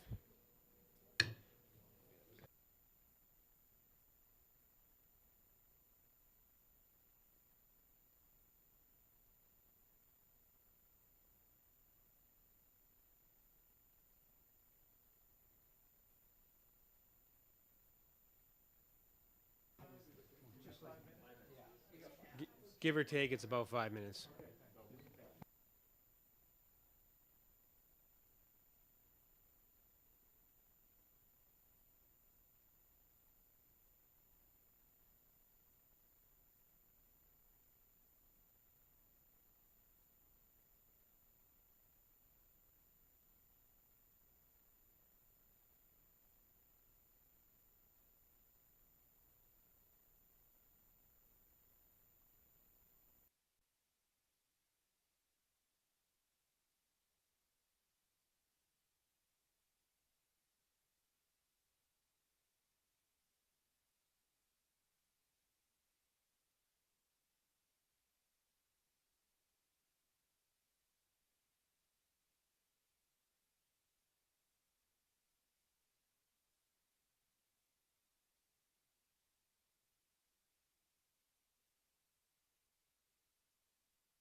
If the members of the committee can take their seats. This is a good bill.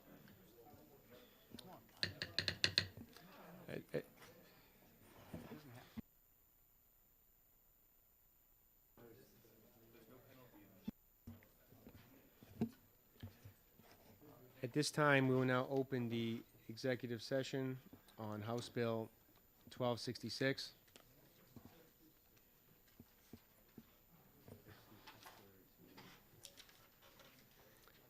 Relative to restrictions on enforcement of federal immigration laws. This time, the chair recognizes Representative Roy to make a motion. I move HB 1266 ought to pass as amended, and I offer amendment number 0914H as in hotel. That has been seconded by Representative Burt. Representative Roy, you wish to speak to your motion? I do. Thank you, Mr. Chairman. What this bill does, this bill prohibits the state or any subdivision of the state from making a law or policy that would prohibit law enforcement from cooperating with the immigration enforcement of the federal government for a person who is already in custody for a violation of state law. That means if someone is arrested on any state law violation, be it OUI, domestic violence, what have you, and they book that person and it pops up there's an ICE detainer on that person, police are not prohibited from cooperating and notifying ICE. This does not mandate that police cooperate and contact ICE. This just says that the town or municipality or the department cannot have a policy that says they shall not. And I think that basically it's all it does is prevent any policy that says that we're not going to cooperate with immigration. It leaves it where it belongs in the hands of the police department, and only, again I repeat, only affects someone who's been arrested for a violation of state law. This does not allow New Hampshire law enforcement to go around enforcing or questioning people's immigration status or harass anybody. All it means is if someone gets arrested on something else and during the booking process, ICE detainer pops up in the system, they are able to cooperate and contact immigration. That's all it means. Thank you.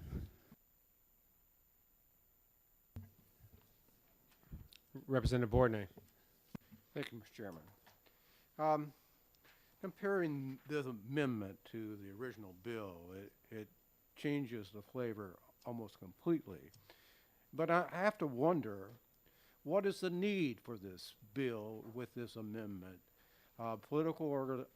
Law enforcement already has the right to do whatever they want as far as enforcing immigration detainment.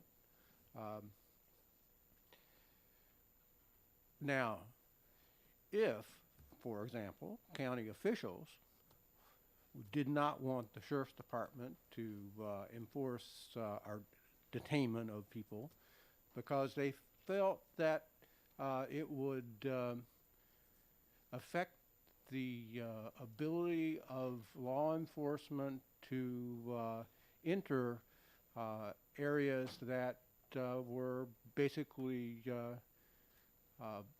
with people that had immigrated from other countries, whether legally or not. And if, for example, law enforcement was not welcome in that area, then that might be a problem with becoming a crime center, because crime could proliferate where law enforcement is not allowed. So even though I really think that the amendment is an improvement, I really think that the bill needs to be ITL'd. Thank you. Representative Conley. Thank you, Mr. Chairman. Appreciate the effort that the vice chair put into this amendment. He and I have discussed this several times and I think had fruitful discussions. A couple things come to mind though. One, there's no penalty. So if somebody were to violate this, I don't know what happens. I guess nothing. And And for folks who would likely be affected by this, although it's limited to being arrested, the primary way undocumented folks encounter law enforcement is through a motor vehicle infraction. Things like an uninspected vehicle, driving without a license, so forth, those are arresting offenses, even if they're typically dealt with immediately. They're not necessarily brought to the station. Those are arrests. And finally, just going back to what we heard in a different debate around firearms in the state, when the committee voted to do exactly the opposite of what the broader intent of this bill would do, is, again, quoting Alan Rice, one of the more conservative people in our state police enforce state laws, federal police enforce federal laws. If it's good enough for one part of the law, it should be good enough for the entire law. So that's all I'll say. Representative Roy? Thank you, Mr. Chairman. And I thank the gentleman for his kind remarks regarding our cooperation on the spirit of the bill. I would simply point out that this does not authorize state or local law enforcement to quote-unquote enforce federal law. All it does, again, this is after they've been arrested and they've been brought to the police station and they are being booked and their information is entered into the LEAP system and a detainer pops up from ICE. They are not prohibited from contacting ICE by a local subdivision of the state. For example, if a town says we are a sanctuary city for undocumented immigrants, they cannot prohibit the police department, if someone's under arrest, from honoring the ICE detainer. They're not enforcing the law. All they're saying is, okay, we will contact ICE and hold them until they come and get them. It doesn't mandate that they do that. It just says they cannot be prohibited from doing that by a political body. And there's a distinct difference between the firearms issue, where we said we didn't want local and state law enforcement from going out and enforcing federal law, i.e. arresting people for violations of federal law, versus someone who's already been arrested and there's a warrant, if you will, a detainer saying that the federal government would like to see these people and speak to them because they missed a court date or what have you. So they're apples and oranges. And again, with regard to the penalty, it's difficult to assign a criminal penalty to a municipality. The fact that the law says you shall not do it, in and of itself, I mean, we are a nation of laws, and to have someone or a municipality just flout the law, if they do that, then we may have to readdress it. But at this point, I think just saying that you can't do it should be enough. That government agencies not consciously violate the law. Thank you. Representative Ray Newman?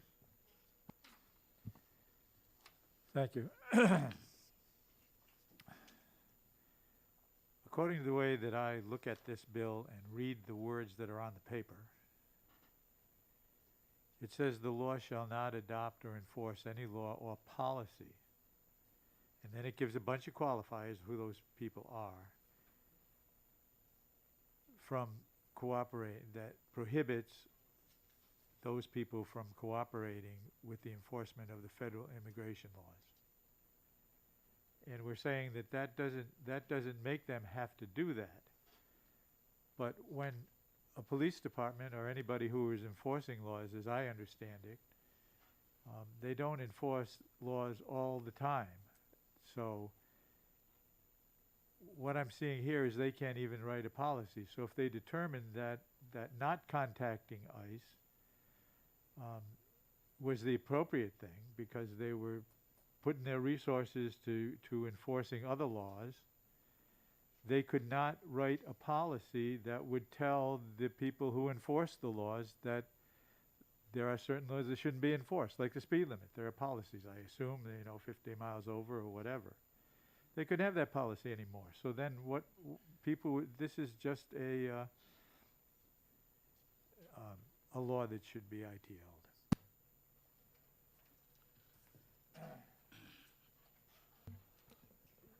Representative Harry Garthwaite? Chair. When I read this, at first I thought this was a good amendment. But the more I look into it, it's really not doing anything, because if you remember, the original bill wanted to enforce us to respond, okay, to federal laws. All right? So now this one says you have a choice. They have a choice today in every city and every town that we have here. So for me, it's not necessary to have this. We should be ITL in that original bill. That was horrible.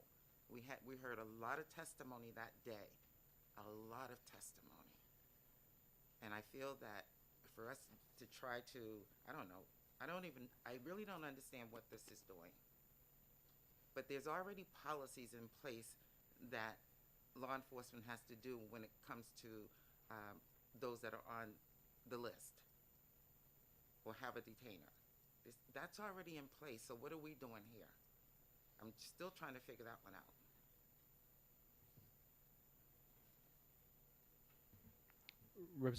Representative Muse, you're recognized. There's a couple points. One is that this bill is yet another attack on local control in New Hampshire. Not every community has large minority populations, but mine does, and Nashua does, and Manchester does.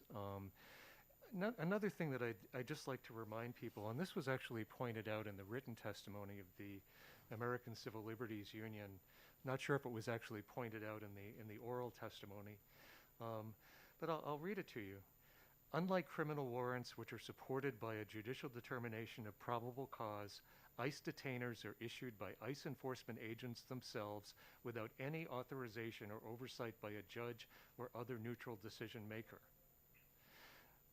It's well settled in law that a person's presence in the United States in violation of immigration laws, standing alone, is not a crime. So, what we're not doing here is we're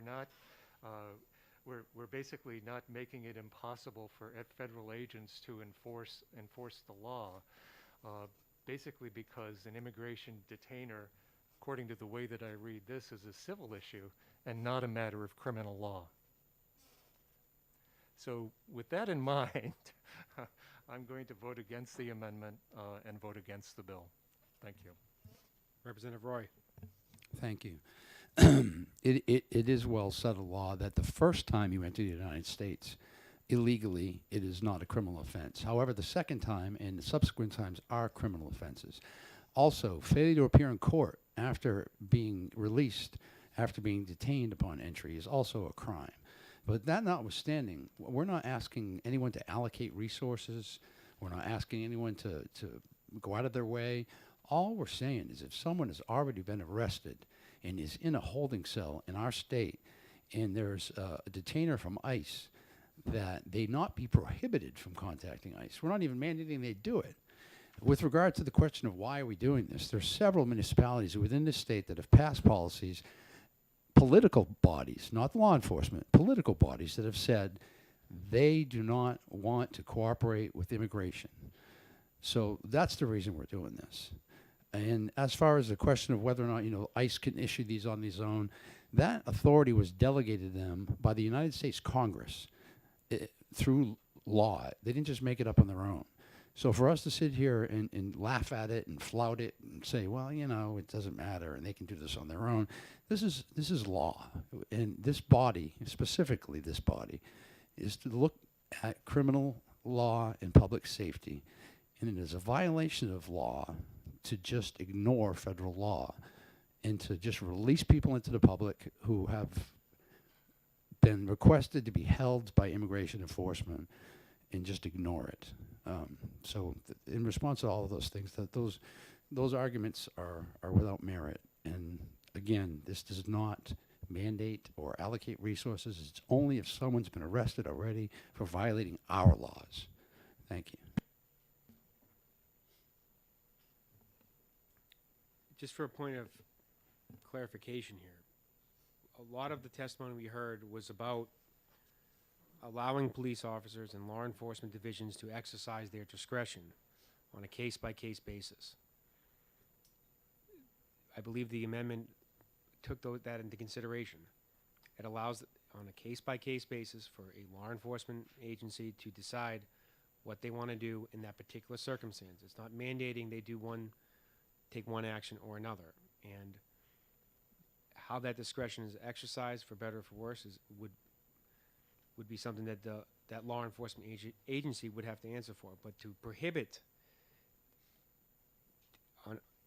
to universally prohibit any type of discretion to be used on whether or not to assist or cooperate with the detainer request in respect to someone who's already in the custody of law enforcement. This is not authorizing police to go out and take people into custody because there's a detainer request. This is someone who's already in the custody of the state, county, or the county sheriff's department or local law enforcement. That's what this would do, and it gives the law enforcement the opportunity to exercise said discretion. That's what this does. It's not forcing one way or the other. So I think this is a fair compromise on the subject, and allows the police to use their discretion. So I'll be supporting the amendment. Representative Bourdonnais. Thank you, Mr. Chairman. I will point out at least one of the communities that were identified that not to enforce immigration laws was done at a town meeting, at town meeting day. They directed their law enforcement not to enforce immigration laws. So that is the will of the people in that area. Now, this bill, as amended, would say, we don't care. You don't care that the people of this town do not want this to happen. You cannot make a ordinance saying that law enforcement will not act in this way against their own wishes. And since they pay for law enforcement in their community, you would think that they would follow the directions that the people wanted. So I think even one exception to the statewide law is enough to disqualify the need for the law at all. Thank you. Representative Muse. Yeah, I would just like to echo Representative Bourdonnais' comments. My community decided to do this a few years ago. It was widely supported. I think one of the things we need to be very careful of is remembering that our job isn't to override other elected bodies, especially local elected bodies, whenever we happen to disagree with them. This is an area where the people have made their feelings known. Some of us may or may not like it, but I don't think it's our job to try to reverse policies like this. And frankly, one of the things that I haven't heard come up yet, but this is what's commonly referred to as an anti-sanctuary cities bill. So let's just say the words and get it out of the way. That's exactly what this thing is. And what it does is it takes the control out of the hands of public officials in local communities to make these decisions.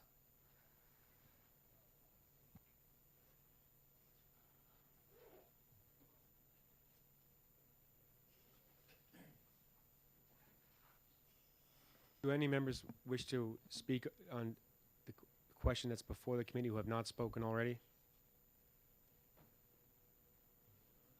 At this time, we're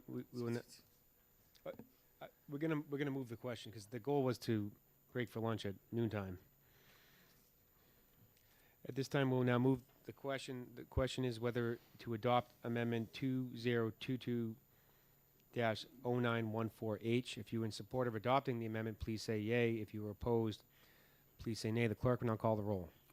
Vice Chairman Roy. Yes. Representative Welch. Yes. Representative Burt. Yes. Representative Pearson. Yes. Representative Green. Yes. Clerk votes yes. Representative Berry. Yes. Representative True. Yay. Representative Pratt. Yes. Representative Marston. Yay. Representative Harriet Gathright. No. Representative Sue Newman. No. Representative Ahern.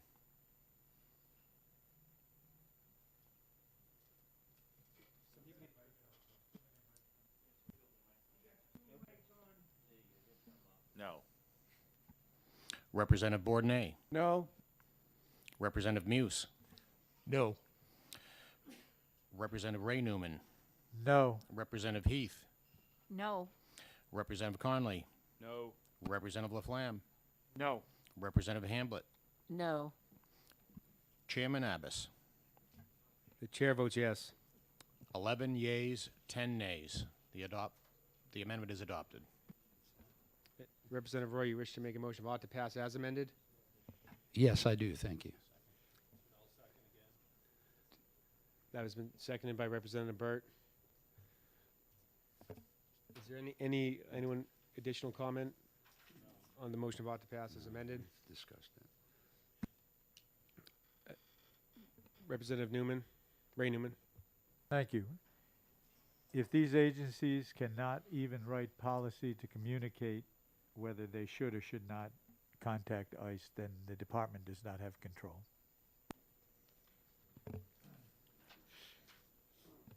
At this time, we'll now move the question. If you're in support of the motion of ought to pass as amended, please say yea. If you're opposed, please say nay. The clerk will now call the roll. Vice Chairman Roy. Absolutely. Representative Welch. Yes. Representative Burt.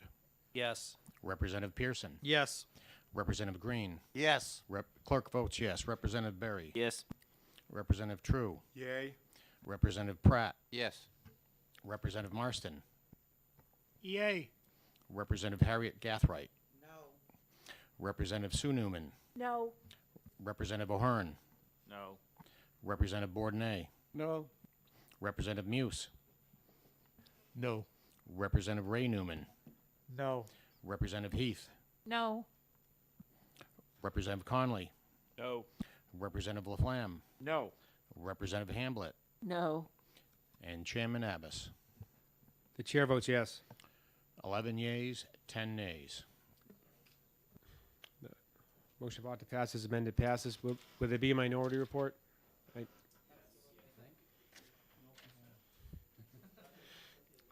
And anyone wish to just name a member that wishes to? Anyone want to volunteer? Representative Conley would draft the minority report.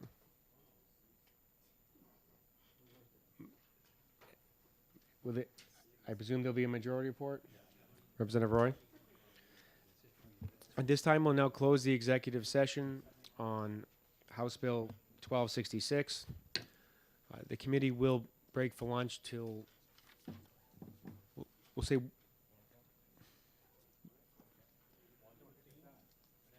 we'll say 1:15 due to popular demand. We'll be in recess till 1:15.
Representative True. You mentioned to me that you may have an amendment to HB 1246.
This time we'll now call to order the Criminal Justice and Public Safety Committee.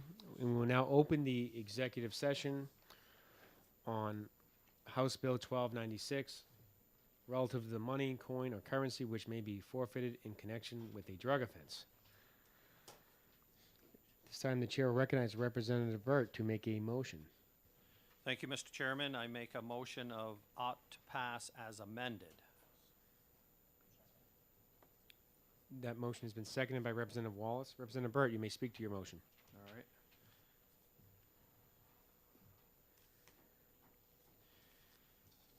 This amendment, I had some talking points and sadly I left them at home. What the amendment does is it clears up some of the issues that we talked about in the committee on the bill when it was opened up.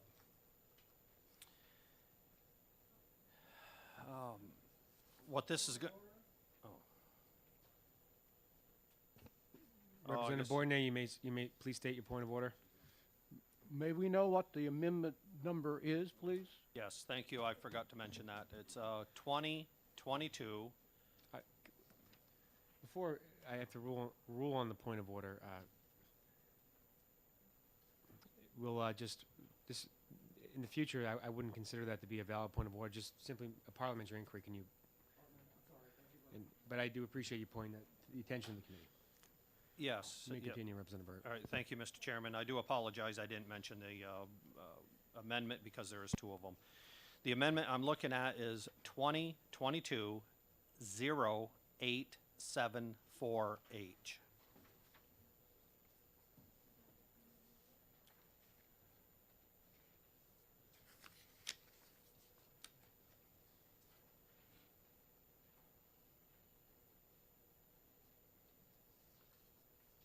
And like I was saying earlier, what this does, the amendment, the current amendment in front of us, it just clears up any of the concerns that was brought up during the hearing.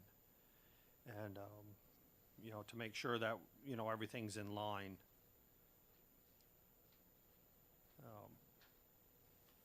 You know, I remember Mr. McGrath, you know, he spoke on this, how it's needed. And, you know, we've passed similar bills like this, but this one's just going to clean up a lot of language on the forfeiture in connections with a drug offense. So then that way the police, if they pull you over, and like myself, I do carry cash occasionally, you know, they can confiscate that.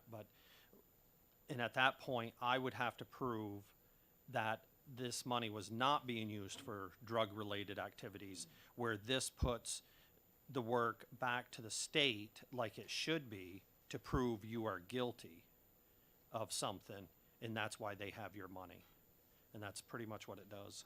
Thank you. Representative Bournet. Mr. Chairman, this is like a 11-page amendment to another 11-page amendment. Can we determine what changes were made? So you mentioned two different amendments. You want a comparison between the two. What is the amendment number to the other amendment? The other amendment was Amendment 2022-0264H,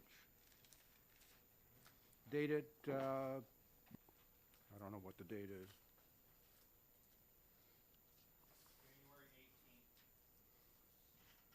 January 25th.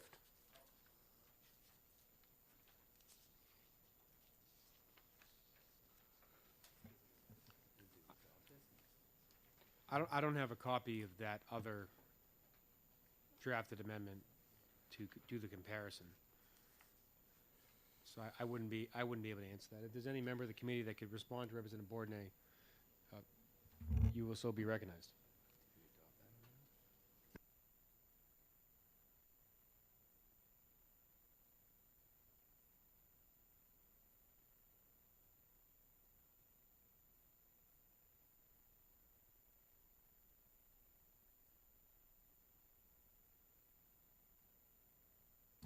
No members raised their hands to answer the question, so I do apologize. So how are we supposed to process a 11-page amendment when we just were handed it? We can't even read it that fast to see what the changes were. And I think this is sort of out of order.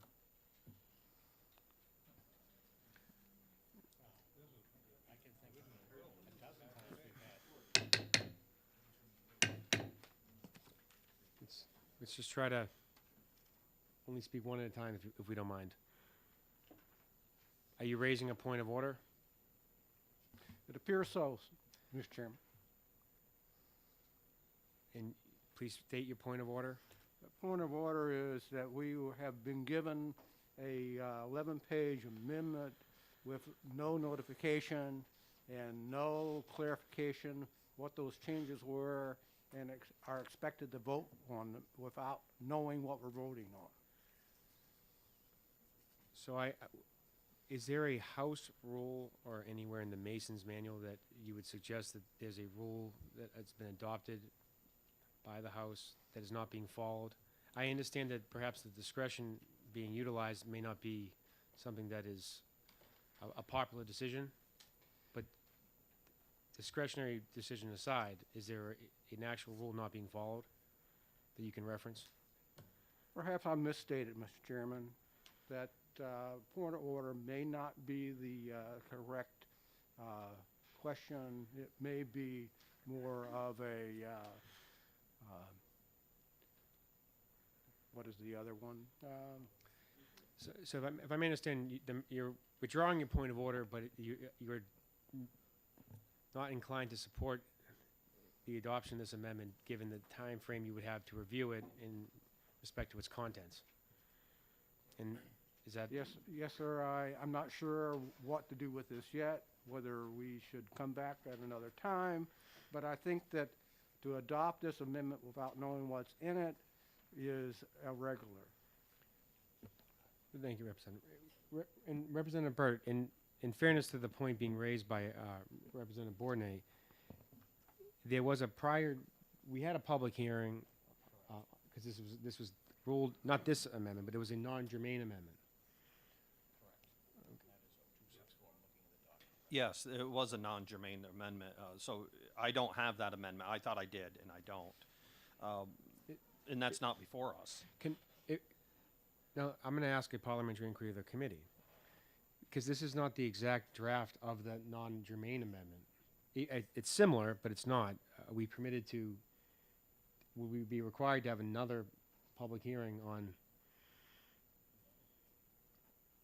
My understanding is that any member can bring an amendment during an exec session, and we don't have to have a hearing on this. Yes, but it would have to, if it's a non-germane amendment, you still would have to have a hearing on it. So what I'm saying is, we had a public hearing on a non-germane amendment. This is, although similar to that, it's not word for word identical, so I'm asking if anyone could answer that parliamentary question that I have for the rest of the committee. I didn't, Mr. Chair, you do have a resource option with the House Clerk's office if you choose to exercise that as the chair. and Representative Pearson, would you mind communicating that question to the House Clerk, if you don't mind? I can communicate the question that you're about to present to me.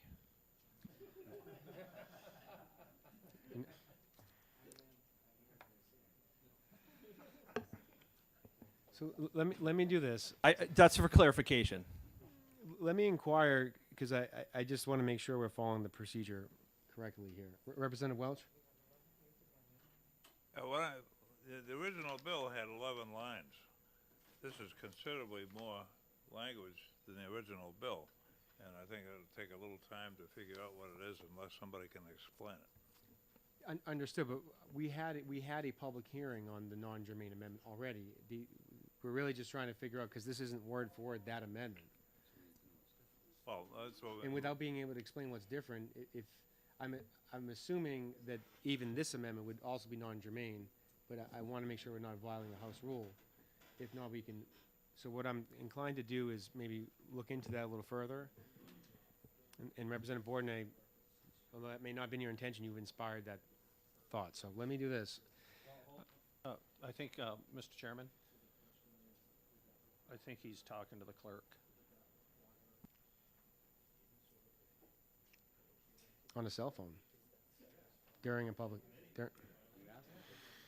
I think you requested him to talk to the clerk.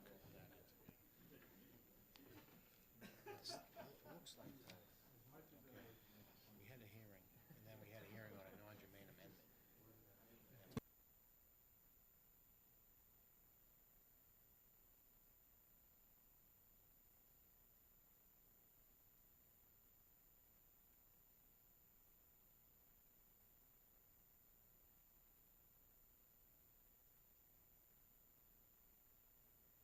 Mr. Chair, in consultation with the House Clerk, because you had a public hearing on the non-germane amendment, if you choose to amend that, you do not have to hold another public hearing, and it is permissible to amend it since there was a public hearing.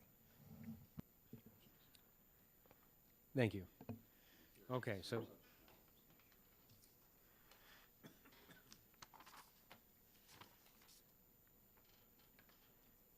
And Representative Byrd, are you able to provide any insight on the difference between amendments 0874H and Representative Borden, what the other amendment was numbered? I don't have the other amendment in front of me, and to be honest, once that amendment was deemed non-germane, I just moved on. And then, with Representative Sylvie, with a lot of help from, from the questions that came out of that hearing, came up with this amendment, the one that's in front of us.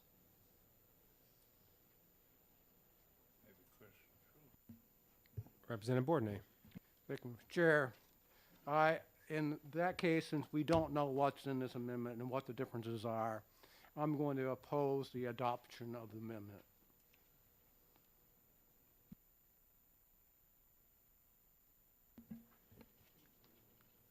Any other members wish to speak to Representative Muse? Yes, thank you, Mr. Chair. Just looking at this, and I haven't had the time to soak it all in either, but we're talking about an 11-page or 12-page amendment that actually replaces a half-page original bill. This is what we used to call a Trojan horse. This is it's very hard, very difficult to tell how close to the original bill this was, how close it is to the non-germane amendment. Picking through a few things, I was able to see that I know Richard Head from the judicial system, when he testified in front of us, had a lot of concerns about the additional number of hearings that this bill would require around forfeiture, and whether or not at a time when our court system is already overburdened, that's something that we can handle without additional funding. So that issue, as I read the bill very, very quickly, does not appear to have been addressed. If somebody disagrees with that, please jump in. But to me, that was one of the main things that gave me pause about a bill that in a lot of ways, I think I agree with the intent of it. Civil asset forfeiture is not a happy thing for a lot of people in this state. And I do think that there are some things that we need to do to restrict it. But again, the devil is in the details, and we have 11 pages more of details, and I'm not sure to what extent they're solving the issues that were raised. I may be able to provide some insight, and Representative Burt, you can thank me later. So I do have what has been reported is this amendment, and that's amendment number 0874H. Compared to the initial non-germane amendment, there are 4 changes. One's on page 2, line 7. And please write this down. One's on page 2, line 35. One's on page 4, line 31. And one is on page 4, line 32.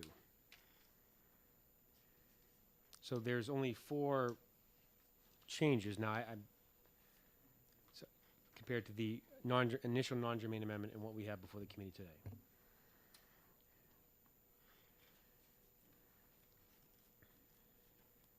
Because when I read this, I didn't find it to be much of a difference, but that's just Representative Conley.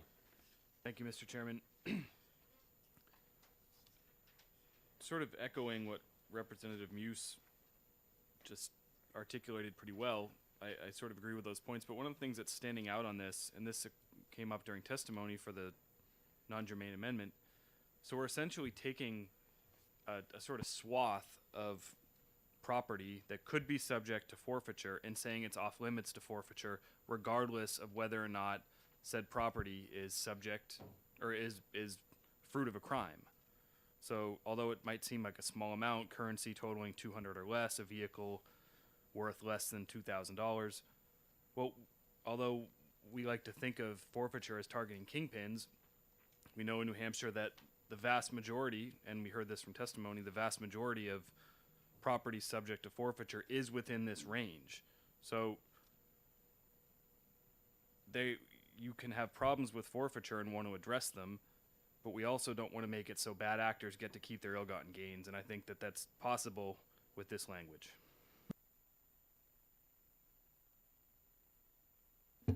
Representative True. Thank you, Mr. Chair. And I did try to, could you write down, run by those changes in the pages again, a little slower? Thank you. Page 2, line 7.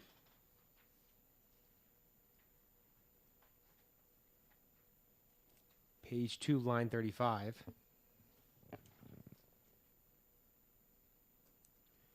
This page 4, line 31. And page 4, line 32. And that last one, charging instrument has been changed to indictment or information. And that same grammatical change was actually changed again on page 5, line 8, and page 5, line 14. So that's the same wording change that was multiple times over.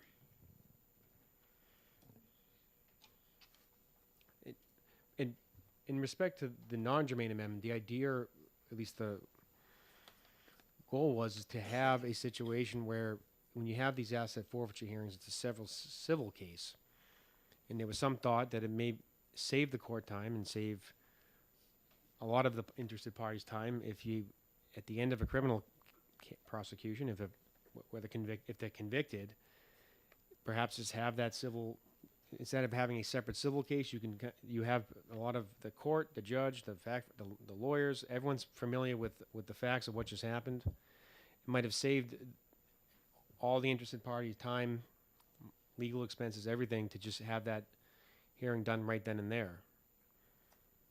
So the intent of this is actually, I believe, in the right place. Whether this accomplishes that is really what I'm hoping we can discuss amongst ourselves today and make a decision on. But having to pay a lawyer to represent you in a separate civil case involving asset forfeiture, when you don't, the court may not always, you may have a different judge who's not as familiar with the facts of the case, and literally at the end of the trial, I assume it's fresh in everyone's mind. I don't see the harm in having that hearing right then. However, I just oversimplified the issue. So whether this accomplishes that both procedurally and fundamentally is what I would hope we can decide on today. Representative Bourdonnais. Thank you, Mr. Chair. And I do not think that you misrepresented the facts, but where did you get the information on the changes?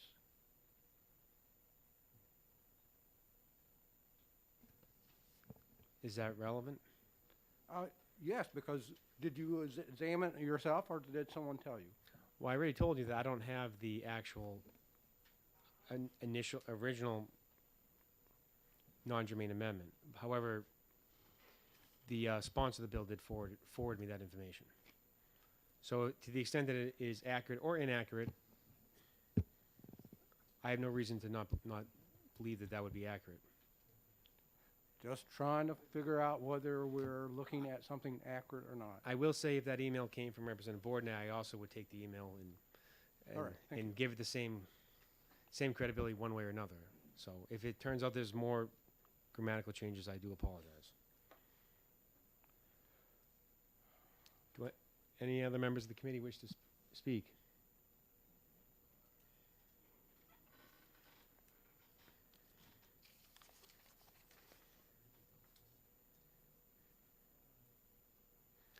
At this time, we will now move the question.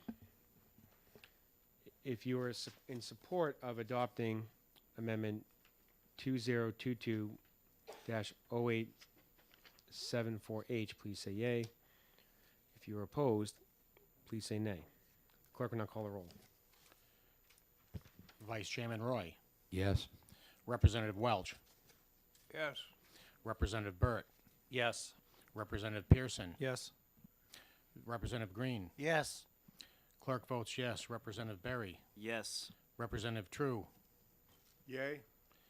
Representative Pratt. Yes. Representative Marston.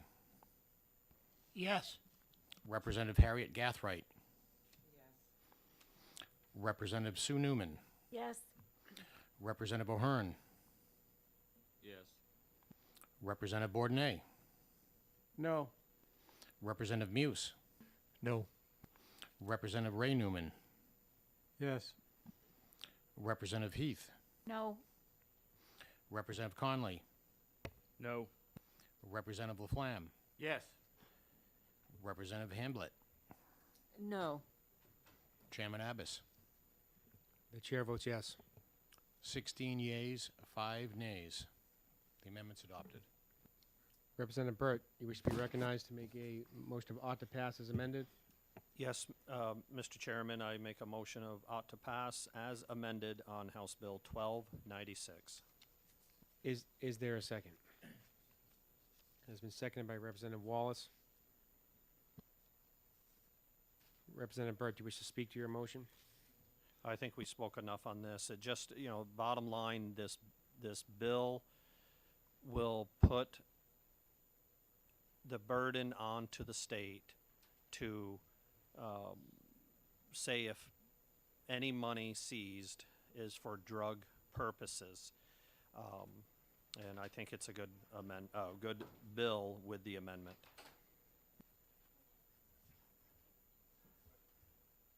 Question of the chair. Representative Conley? Thank you. Can you remind me and the committee, because we've heard there's so many amendments and there's an ungermane amendment hearing, is this the bill that would flip it from, you know, the burden of proof being 50.1 for the plaintiff versus the state to now the state has that burden of proof. Is that this bill, or is that one of the different asset forfeiture bills we heard? I think Representative Harry Gaffer, you can address that question. Yes, this is the bill that we heard. Thank you.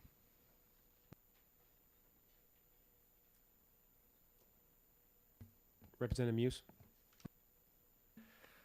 Yeah, and one final reminder, without hearing again from the judicial system, to see whether this amendment actually does anything to solve the problem that they raised during the public hearing, I'm very hesitant to pass what looks to be a very complicated procedure that will require a fair amount of training throughout the court system, you know, in order to implement. Regardless of the fact that the bill is, you know, it's obviously well intended and it does take care of an issue. I think part of the challenge for us as lawmakers is to try and solve one problem without creating another, and I don't think this bill does that.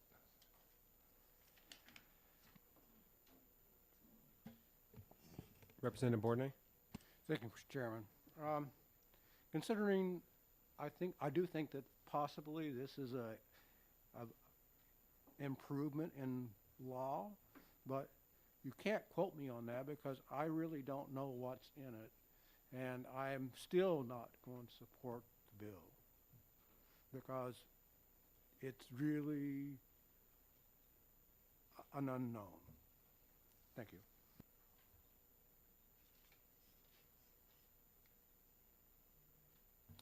Do any members wish to speak that have not spoken already?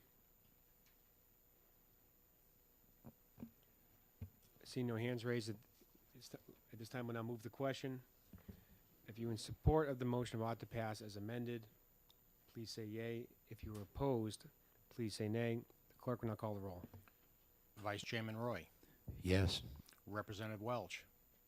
Yes. Representative Burt. Yes. Representative Pearson. Yes. Representative Green. Yes. Clerk votes yes. Representative Berry. Yes. Representative True. Yay.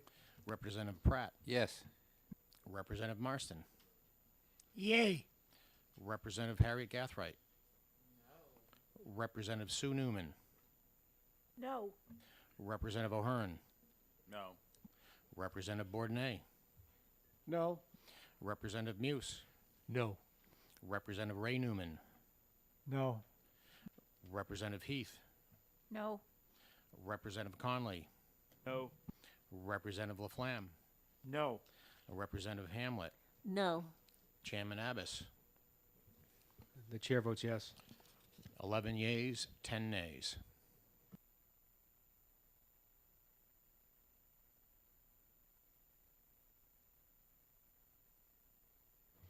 Mr. Chairman, I'll have a majority blurb written by high noon tomorrow.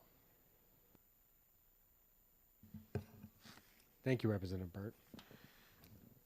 Would there be a minority report?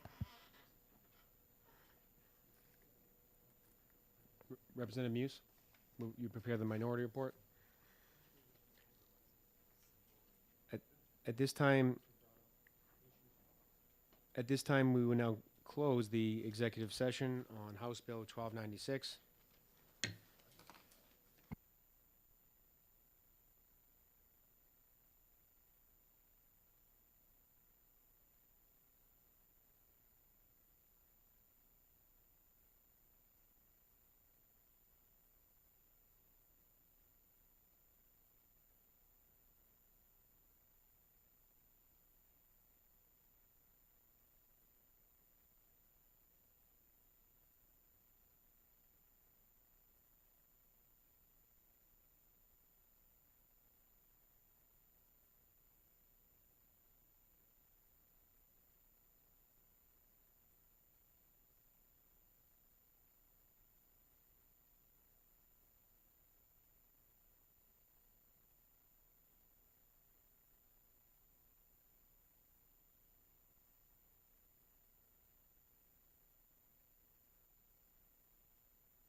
At this time, we will now open the executive session on House Bill 1105 relative to earned time credits.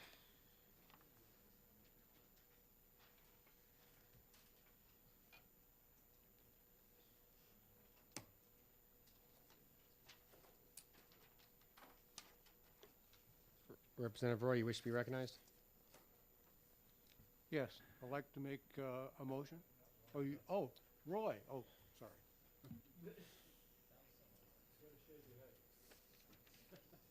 I did have my hand raised. I didn't see one from Representative Roy. You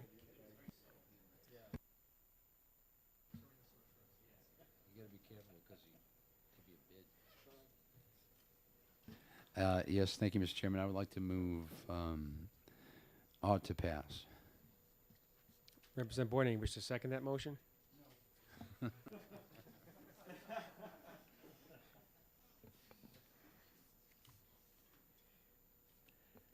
Is there a second? I'll second. That's been seconded by Representative Welch.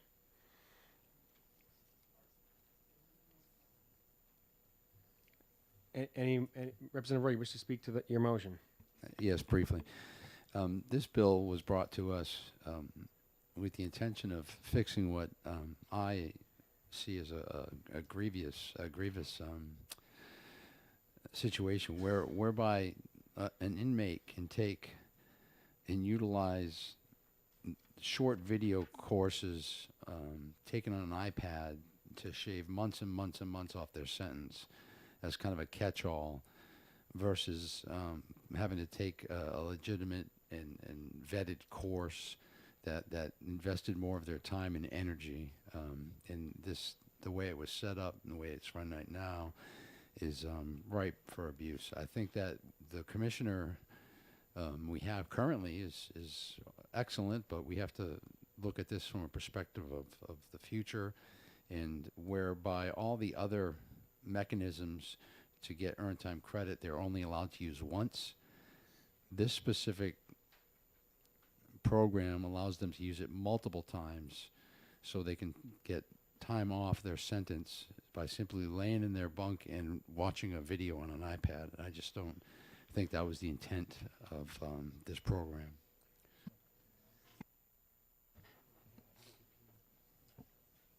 Representative Bourdonnais? Thank you, Mr. Chairman.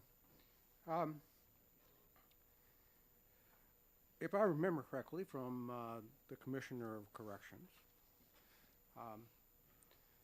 she stated that she spends at least 8 hours a week on earned time off. And that includes evaluating the courses and the materials that the prisoners use. And she is very interested in the improvement of inmates. She does not want inmates to go out in the world earlier than necessary unless there is some changes made. She has also the power to say, okay, you say you earned your time off, but we actually are not going to give you credit for that.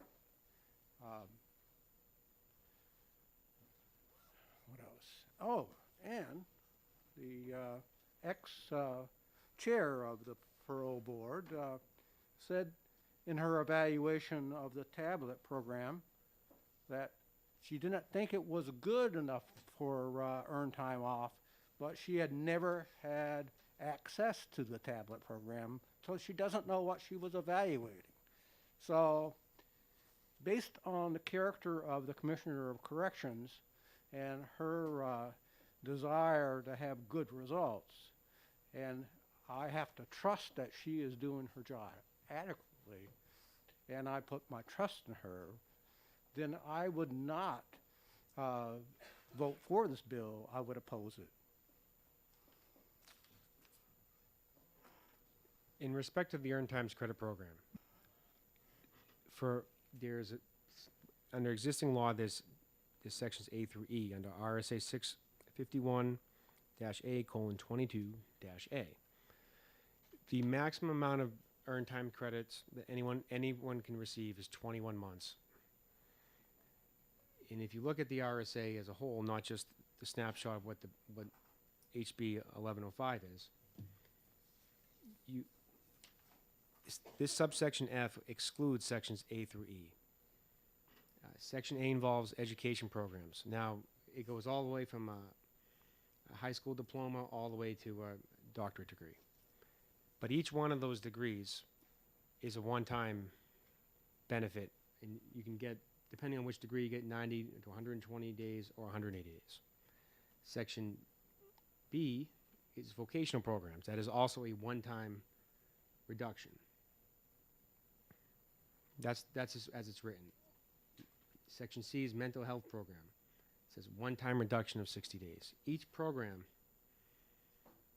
says one-time reduction. I can keep going down the list. The only one that doesn't have the one-time reduction here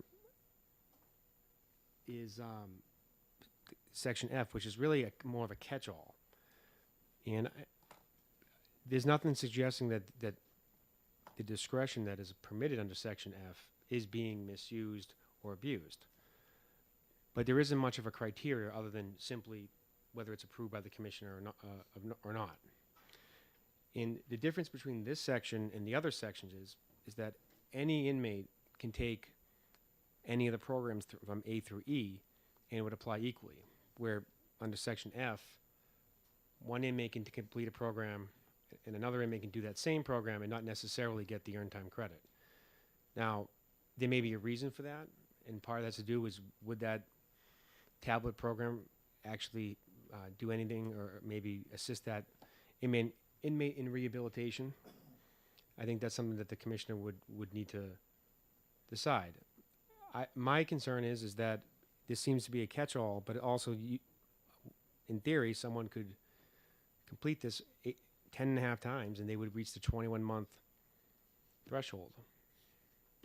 I feel that if someone wanted to try to reduce their time, they have the other sections. This expressly excludes the other sections as well. So an inmate would still be able to work towards getting the 21 months earned times credit. It's just they would be limited on under the catch-all provision. What I would be supportive of too is expanding, well, A through E, if there were other sections even added to that. One of them potentially could be getting a professional license. Sometimes with a criminal record, a person could be excluded from being eligible for those licenses, but we could always exclude those, expand those sections. So that's also an option, but having a catch-all that can be basically used exclusively to maximize earned time credit, I don't think that that's the intent of the program. In my opinion, that can even take away from some of the other programs, the mental health section, the educational section. If a person's simply able to just do listen to a lecture that's an hour long on a tablet. So the idea is that I just feel it's too open-ended, and I think we can do something to perhaps solve this problem, but I see as written now, it is ripe to be taken advantage of. That's just my opinion, and I'm not saying that that's happening now. So that's the point of this bill. If anyone has any suggestions, Representative Bordner. Thank you, Mr. Chairman. I don't have a suggestion, but I will note that each of these earned time credit reductions are have to be approved by the commissioner. So, for you to get credit for your high school diploma, that has to be approved by the commissioner. So, if the commissioner is approving all earned time credit, then the commissioner knows what they are getting for their value, what value they're getting for the program. So I will still have to say, if the commissioner thinks that a repeated R use of F, other programs, is warranted, then let's go for it. That's all. Thank you.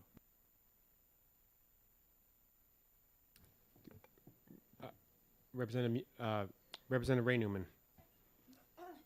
Thank you. I know in the testimony we constantly heard about the prisoners lying on their beds, getting an hour at a time and knocking off and getting an additional amount of credit through the earned time credits. I also, as best of my recollection, that I don't know that we heard from the commissioner how that happened or where that information comes from. And I know that she did testify that she wanted to improve the way that the tablets that they now have in the prison could be used. And she wanted to make sure that the programs that she did that she approved were ones that would be of value to the people who were taking the programs. And I just think this is, again, something where we hear an anecdotal one-time thing happened, and it was in the pandemic, and that may have happened. But I think that this door there might be a really good reason why people should get, maybe they could have 2 of these courses. And we have the commissioner who understands the value of it and is trying to improve it, and I'm afraid that this will close the door on multiple use of this and multiple use of the tablets, and therefore I can't support this bill.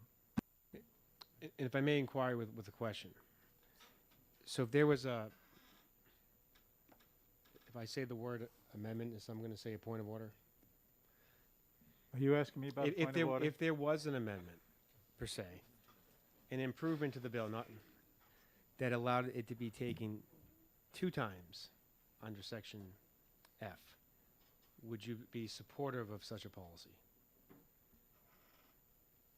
I would be supportive of a policy. I don't know that we know what the number is that is the correct limitation that the commissioner believes ought to be allowed in order to make accurate use of this program, which is on the tablet, and the tablet's a new thing to the prisons. Right now, and the number is I think 11. that we're closing the door. What? Right now, the number would be 11. That's how you would get to 21 months.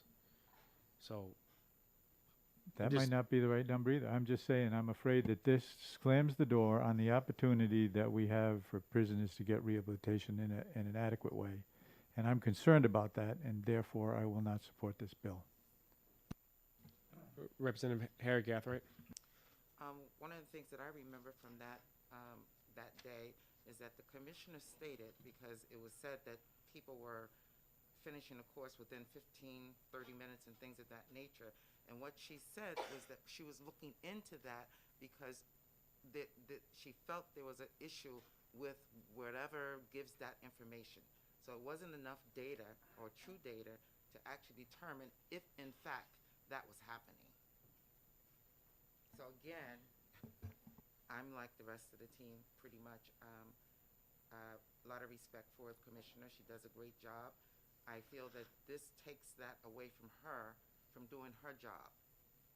And I feel as though that she should be the one to make that decision. She knows the prisoners better than you, me, or anybody else around this table. She knows what goes on in the prison. Representative Muse. I think one of the positive things about having this hearing and this discussion is that a lot of us know a lot more now about earned time credits than maybe we ever wanted to know or ever thought we were going to need to know. And that's not necessarily a bad thing. But one of the things I think we really do need to keep in mind is we put people like Commissioner Hanks in a position of authority for a reason. We allow them to shape their programs in a particular way because, frankly, people like Commissioner Hanks have just domain knowledge that we do not have. She's interacting with inmates virtually every day. She's interacting with her own victim services people every day. There's no one who's more on top of this situation, in my opinion, than she is. And I feel like when we pass bills like this, as well-intentioned as we may be, one of the things that we're doing is we're interjecting the legislature into yet another issue where with all good intentions try to micromanage an issue that we've spent maybe a few hours really trying to pick apart when other people are living it.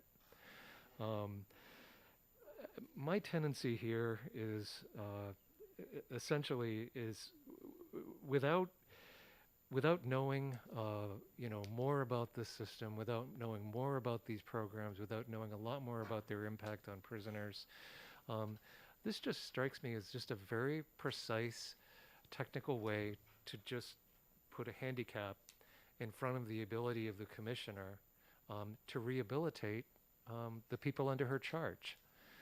And I think it's something we really all need to think twice about before we do. I mean, if one of the goals I know that we're, that one of the things I think most of us have been able to agree on in this legislative session is having people in prison, with no hope of getting out and with little hope of rehabilitation is not a good thing for them. It's not a good thing. It's not a good thing for the state. So the idea is to get people out, who just don't agree that this is the right way to come at the problem. So one positive from all of our healthy discussions here is this is Section F is a new policy, and from what I understand, it was kind of put in as part of an omnibus bill, and at least before the House and this committee, the policy that is Section F was not something we discussed as a committee last term. Whether the ought to passes or if it's whatever happens thereafter, at the very least, this committee had the discussion. We've had the hearings in this room. So if we don't pass this, we at least did our due diligence by not compromising it on and voting one way or another as part of an omnibus bill.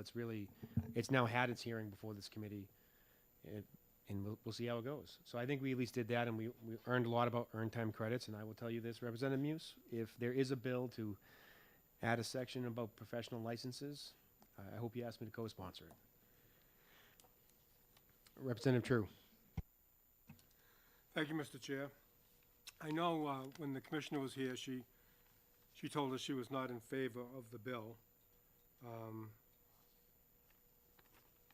And I think some of the problems that some people might be looking at with the earned time credit program is the tablets. That's a new program. But the commissioner did say that there are classes that are set up because a large section of the prison population is poorly educated. So they're probably not going to get a master's degree, a business degree, or even a high school diploma. And I think the tablet was a way to maybe reach out to the less educated to get them involved with some rehabilitation. If somebody is able to go on a tablet program and do 11 programs to theoretically earn 21 months off of their sentence, I would say that's abuse. And I believe the commissioner said it's up to the commissioner to monitor for any abuse. So that somebody could do 11 tablet programs that would have been worth 21 months, and the commissioner could rule that it's worth 120 days. And that's all you're going to get for it. Knowing as little as I do about earned time and credit, I would have to favor going along with the recommendations of the commissioner and not favor the bill. Thank you, Mr. Speaker. Thank you, Mr. Chair.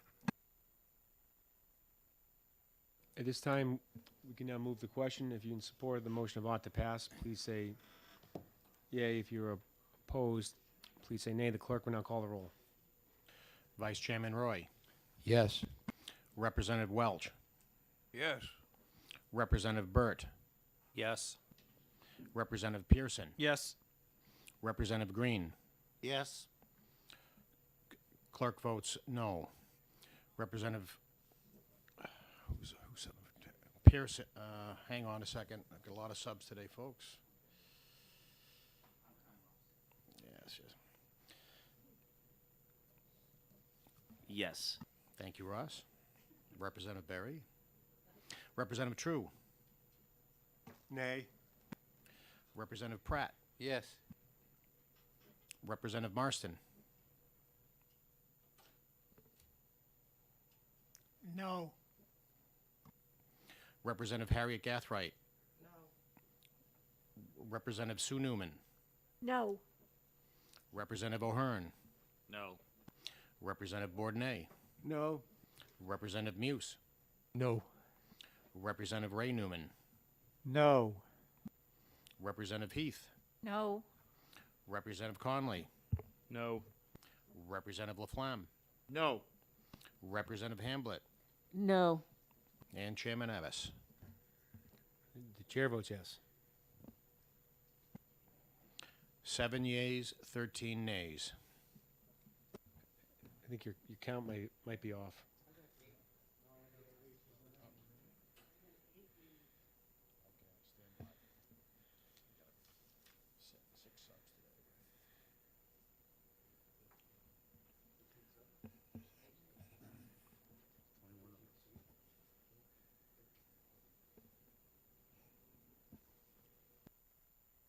I stand corrected. 8 yeas, 13 nays.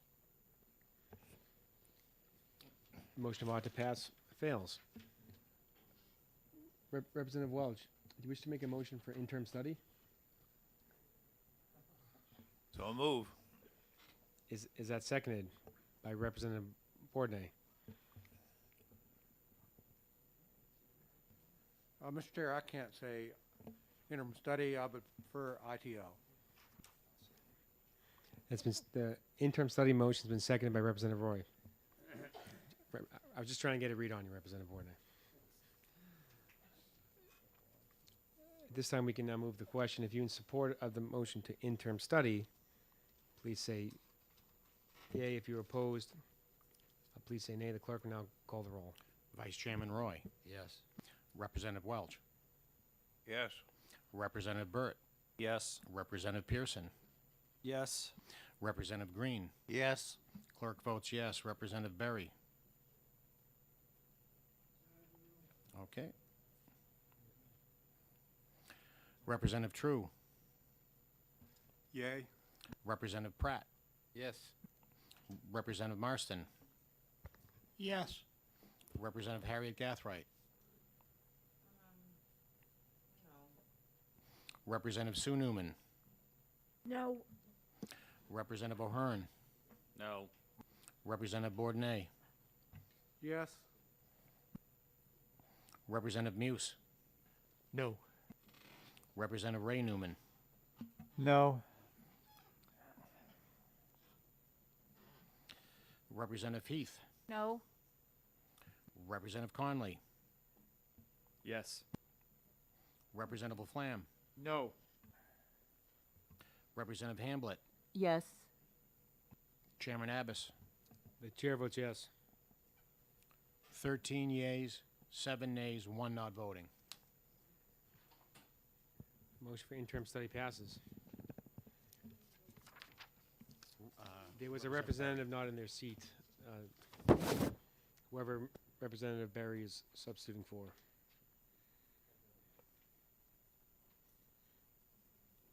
Motion for interim study passes. Would there be a minority report?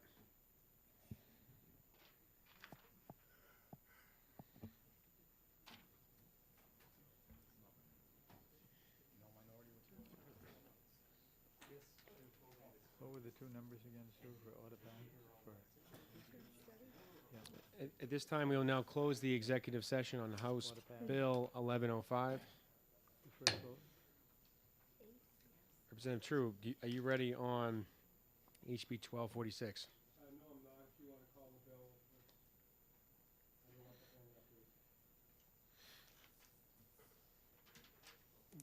We have other bills we can work with, so Mr. Chair, Representative True? fourth floor did say they'd call down and let the office know if it ever shows up. Representative Welch, there was some inquiry about HB 1335. That was relative to the parole board and the procedure for medical parole of prisoners. I know there was two word-for-word identical amendments. Did you speak with Representative Harry Gathright? Yes, the reason there's two amendments is because the folks from the parole board had sent it out to Representative Murphy, and they also sent it out to me and a couple of others. I put mine in first, and Representative Murphy put his in second, and I was inquired by the OLS as to why are there two identical bills. I explained it to him, and I says, put both names on one bill, but they chose to come up with two separate amendments. They're both, they're identical. What I'm inquiring about, there is a subcommittee scheduled on Friday. I'm just wondering, is this ready to be called today? It is ready. And I know Representative Muse, you were also on that subcommittee. Is there any?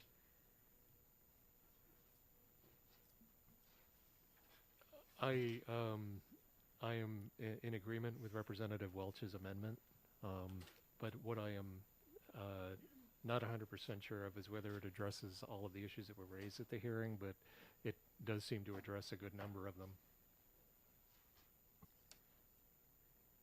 Representative Harry Gathright?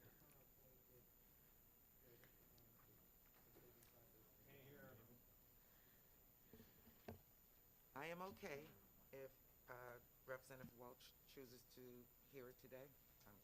It's up to him. At this time,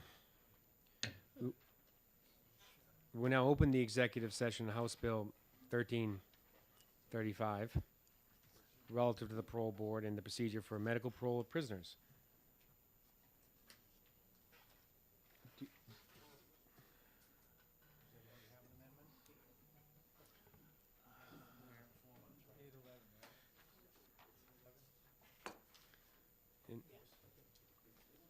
Representative Welch, you wish to be recognized to make a motion. I make a motion that House Bill 1335 FN be ought to pass as amended. And you wish to offer an amendment? I offer amendment 0811H. Representative Bourdonnais, you wish to second that? Yes, I do. Second. And do all the members present have a copy of that amendment? Should have.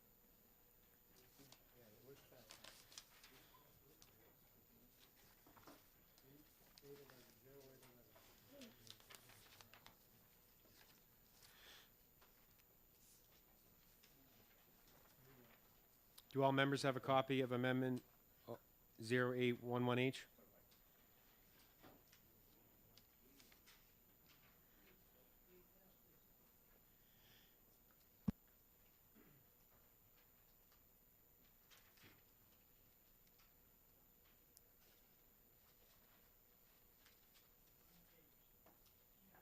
And Representative Green, from what I understand, the two amendments are word-for-word identical. And I just, out of respect for the fact that one member was a member of the committee, I just think that was the tiebreaker.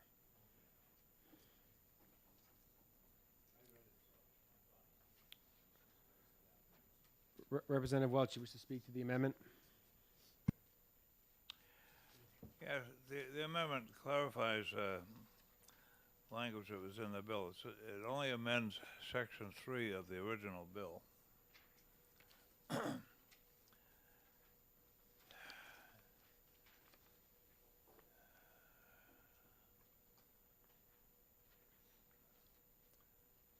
And what it does, it clarifies, codifies the practice that they're doing now. The change on the amendment in line 11, it says the medical parole request shall cite one of the following medical categories. And then the amendment that was forwarded to me, that was, it said should. Shall is the operative word, and that's what we used. and they were okay with that. I showed the amendment down there to the representative from the Department of, from the Parole Board, and everything is the way they wanted it. The one exception is in the statutes, they talk about prisoners, and in this amendment, we talk about residents. And I guess the appropriate modern term is resident, not prisoners. I don't know why, but I'm okay with that.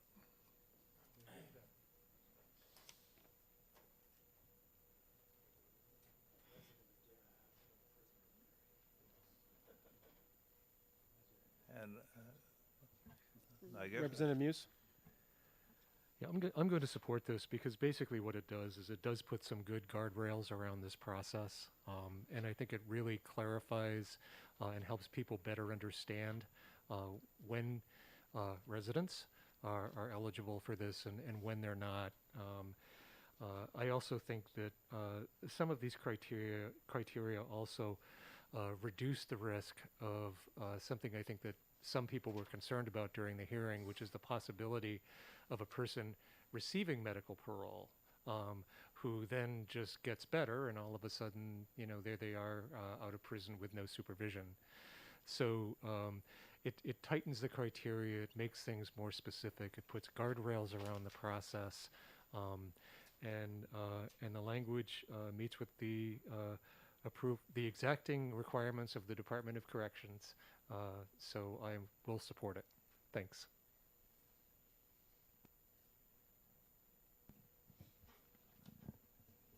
Do any Representative True? Thank you, Mr. Chair. Maybe a question of the chair, and he can refer it to whoever you wish. Department of Corrections originally was opposed to the bill, but Department of Corrections now says they agree with the bill as amended.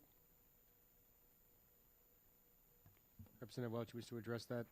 I believe what had happened is that the Parole Board and the Commission of Corrections got together and they produced this amendment, and it was emailed out to us, and it's been copied into the amendment you see before you. And I've shown, I took the amendment down, and we got the nod of approval from the Parole Board, and I guess we're all set. Representative Bourdonnais? Actually, I checked my notes. The commissioner was in favor of the bill, but stated it needed an amendment. So, let's go. Is that your polite way of encouraging the chair to move the question? At this time, when I move the question, if you're in support of adopting Amendment 2022-0811H, please say yay. If you oppose, please say nay. The clerk will now call the roll. Vice Chairman Roy. Yes. Representative Welch. Yes. Representative Burt. Yes. Representative Pearson. Yes. Representative Green. Yes. Clerk votes yes. Representative Berry. Yes. Representative True. Yay. Representative Pratt. Yes. Representative Marston. Yay. Representative Harriet Gathright. Yes. Representative Sue Newman. Yes. Representative O'Hearn. Yes. Representative Bourdonnais. Yes. Representative Muse. Yes. Representative Ray Newman. Yes. Representative Heath. Yes. Representative Conley. Yes. Representative Laflamme. Yes. Representative Hamblett. Yes. Chairman Abbas. The chair votes yes. Once again, unanimous, 21 yeas. The amendment has been adopted. And Representative Welch, you recognize to make a motion of ought to pass as amended? I so move. Representative Muse, you wish to second that? Second? Motion was seconded by Representative Muse. Any members wish to speak to the question? This time we'll now move the question. If you're in support of the motion of ought to pass as amended, please say yay. If you are opposed, please say nay. The clerk will now call the roll. Vice Chairman Roy. Yes.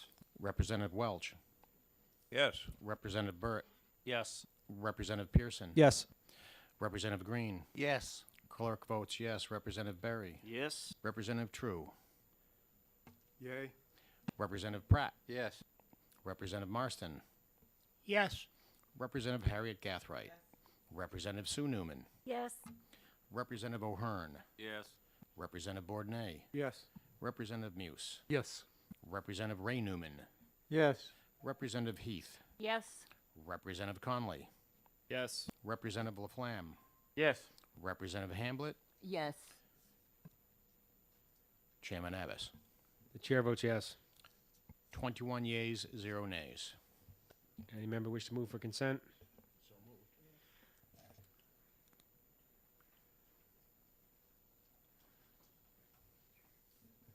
And any volunteers for the majority report?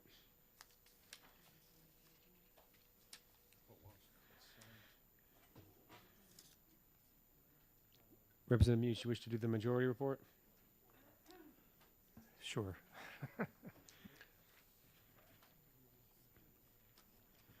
At this time, we will now close the executive session on House Bill 1335.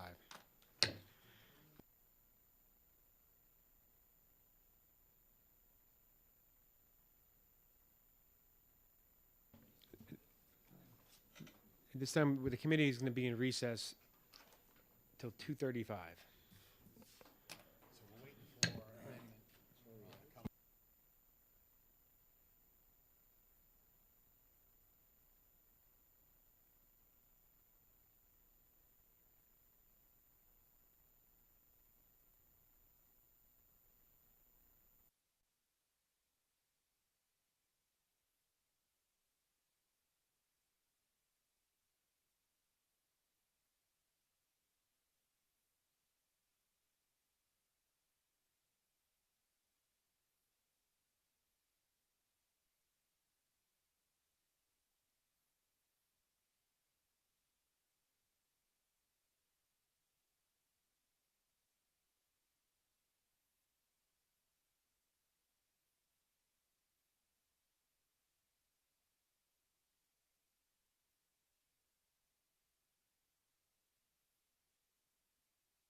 committee will now come to order.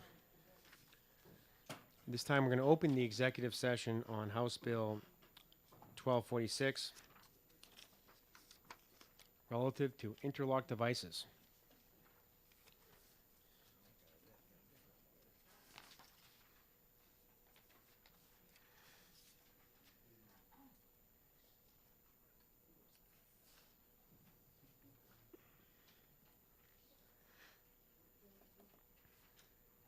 HB 1246 relative to interlock devices.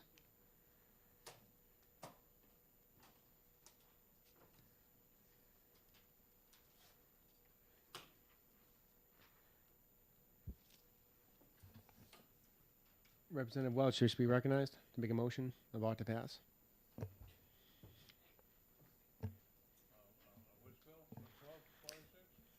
On HB 1246, the interlocking device.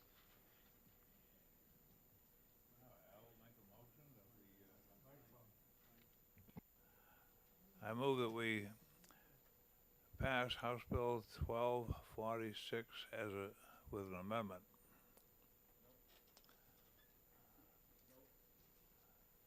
No?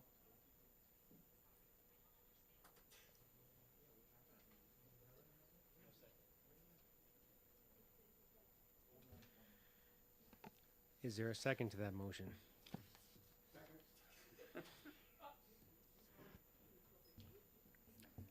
Representative Welch, you wish to speak to your motion? I don't think so now.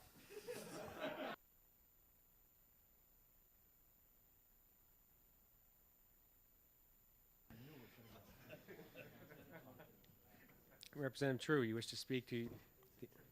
Yes, I'd like to speak to the motion of OTPA. I'd like to offer an amendment to House Bill 1246. I'd like to offer amendment 2022-0920H. And I would like to speak to my amendment. You're recognized to speak to the amendment. Looking at the original bill,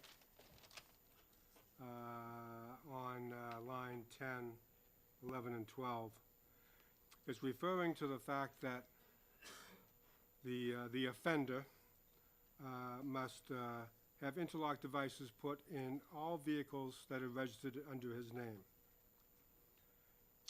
Given a scenario that he has 4 cars, one for his son, one for his daughter, one for his wife, and they're all under his name, it is my opinion that that is an excessive penalty financially to the family who did nothing wrong. An interlock device costing anywhere between $1,000 and $2,000 per vehicle, $8,000 to qualify under the original bill. What my bill does, it removes the stipulation that all vehicles registered under his name must have the interlock device. And it changes that to the vehicle being driven by the offender must have an interlock device on it. And I offer that amendment just because I feel that the original bill, granted, original law, already in law, was too excessive. It was excessive to the family that did nothing wrong. And the idea is to qualify the offender to drive only a vehicle that has interlock devices, and that's what I feel the amendment does. Thank you, Mr. Chair.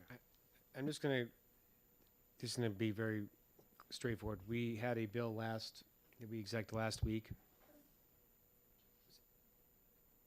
HB 1085, and we discussed this exact issue for a very long time. I want to say about 45 minutes, give or take, on the issue of interlocking devices on any vehicle that's registered to the individual, and we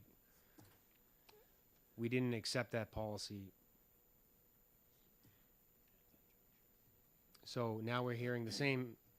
It's now on a different bill. The amendment would basically say, all right, it's registered in your name, but if you don't drive the vehicle on a regular basis, you don't have to put the interlocking device in the vehicle. The idea is It doesn't say that? No, it does not say, what it says is, if you are under this law, and you are required to have an interlock device in the vehicle that you are driving. That's the whole purpose of the law in the first place. Yes. Not that you're driving occasionally or anything like that. The car you're driving, if you are stopped, the car you are driving has an interlock device in it. I understand, and what the point that I'm gonna make is that if a person were to violate said law, and therefore drive a vehicle that does not have the interlock device in there, the system in and of itself has already failed. The idea is that they don't drive any vehicle, period, without this. I understand the way it's written, but it is not unreasonable to presume that if a vehicle is registered in someone's name, that they will operate that vehicle. And the easiest way to avoid having the interlocking device in your vehicle is to not commit an aggravated offense where you either get in an accident while impaired, or you're double the legal limit and then also convicted of, or it's a subsequent offense. So it's a second, third offense or higher. I think we create a relatively low standard to avoid having this interlocking device problem come up. So I'm not going to support the amendment. What the amendment still does do, and what the bill would do, is it has to do where it takes into consideration offenses in other jurisdictions. Someone could move here, and if they were to move here, well, they would, again, be getting around the requirement of the interlocking device. This was supposed to prevent that from happening, where someone can just say, oh, well, yeah, it's not working out for me here, let me just move to New Hampshire. So this is trying to avoid that. Now, again, if you have all these vehicles registered in your name, I think it's fair to say that it's a strong likelihood that you're going to drive that vehicle. And I'm not going to support this amendment. I think what this does is defeats the purpose of the underlying law, and we rejected the same suggested change in policy last week. Representative Roy, you are recognized. Thank you, Mr. Chairman. I'll start off by saying I agree with my good friend, Representative True, that this is a costly burden on an operator and his family. And I would pose the hypothetical, let's say we just did away with this section of law entirely regarding interlock devices. Where would that leave us? That would leave us with these people would not be able to drive at all. Their licenses would be revoked and they would not be able to drive at all. So in consideration of them and their family, allowing them an opportunity one more time after they've been convicted twice to be able to drive and go out and earn a living, we are allowing them to have access to vehicles with interlocking devices. And the reason is because what this is a physical or a mechanical barrier. We've already tried the law. They've ignored that several times. Well, now we need a physical barrier to stop them because they just can't seem to understand that you should not drink and drive. So while this is costly, there is no doubt, driving, as I said previously in the other bill, is a privilege. It is not a right. And were we to just strike this entire portion of law out, they would be left with a suspended license and have no opportunity to drive and provide for their family. So I feel that by requiring them to have an interlock device in all of their vehicles, the point is it provides a physical barrier because they obviously cannot understand the law that says you can't drink and drive. So now we're going to say, okay, we'll give you one more try, but now we're going to make it really difficult for you to drink and drive. You're going to have to take a breathalyzer every time you get behind the wheel. No one's forcing them to do that. They could turn that down. They could say, you know what, I don't want that. I don't want these interlock devices. I don't want them at all. Well, that's your right too. You don't drive.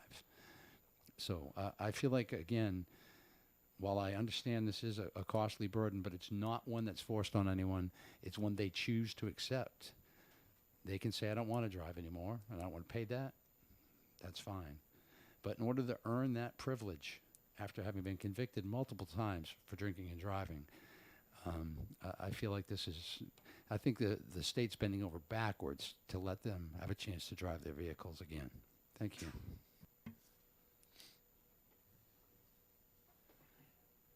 Representative Wallace.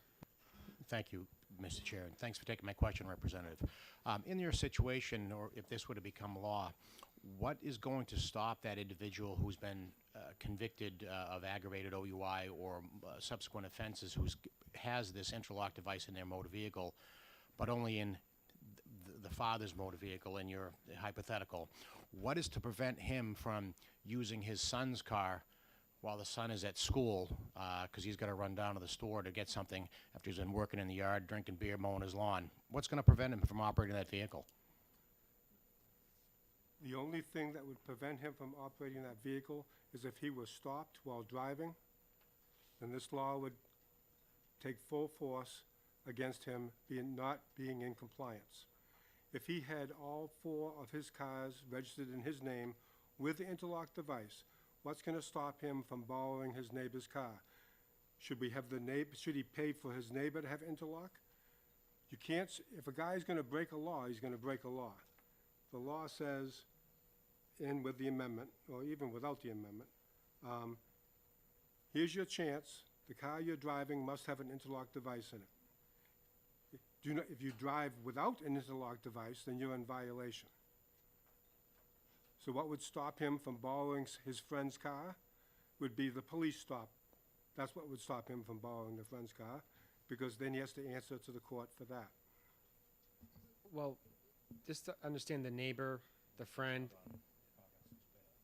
they're not, the court can't order an interlock device to go in the neighbor's vehicle. They have nothing to do with the underlying. I realize that. There's nothing to stop him from borrowing somebody's car.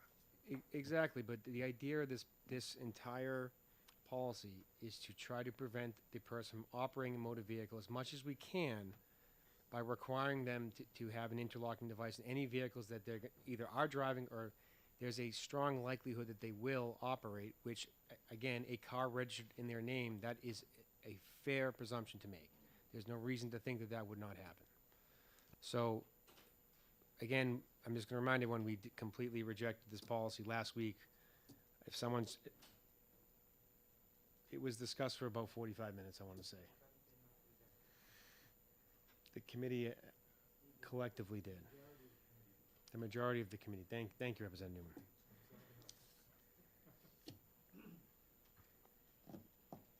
Representative Bourdonnais. Yes, thank you, Mr. Chair. I'm not going to oppose this bill. In fact, I'm going to ask the question. You know, part of the issue, and probably the biggest part of the issue, is that this country, as well as the state, has a real difficulty with alcohol and alcoholism. And while the interlock device can work some of the issue, we actually need to figure out some way to address the alcohol issue. And these workarounds are fine, but they don't really address the real cause. Thank you. Representative. Thank you, Mr. Chairman. Is there anything that would prevent someone who had 4 registered cars from transferring 3 of those registrations to somebody else and thereby avoiding having to have interlock devices in every car that he has registered? It's America. People are generally free to transfer their property freely and willingly as they see fit. So, no, I'm not aware of any law that would restrict that person from transferring the vehicles or taking their name off the registration.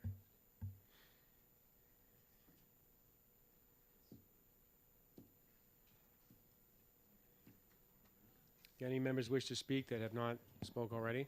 The question is to adopt the amendment. And I'll just repeat it. I would support not to pass, but I would not support this amendment.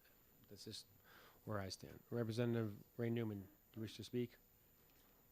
Yeah, having had experience with some relatives that had to use interlock devices and understanding the problem with having, the other members of the family might be using all of the vehicles that are registered to the person. And we all talked, and we had testimony that was about how difficult it is for another person to be able to drive a car like that and go through the thing with the flashing lights and having to pull over and do all that kind of stuff. So I'm just thinking that this licensing requirement is just an initial expense to those families. Some families that would have the benefit of maybe a wage earner not having to drive a car with an interlock device on it because someone in the family is required to have one. And why you have to,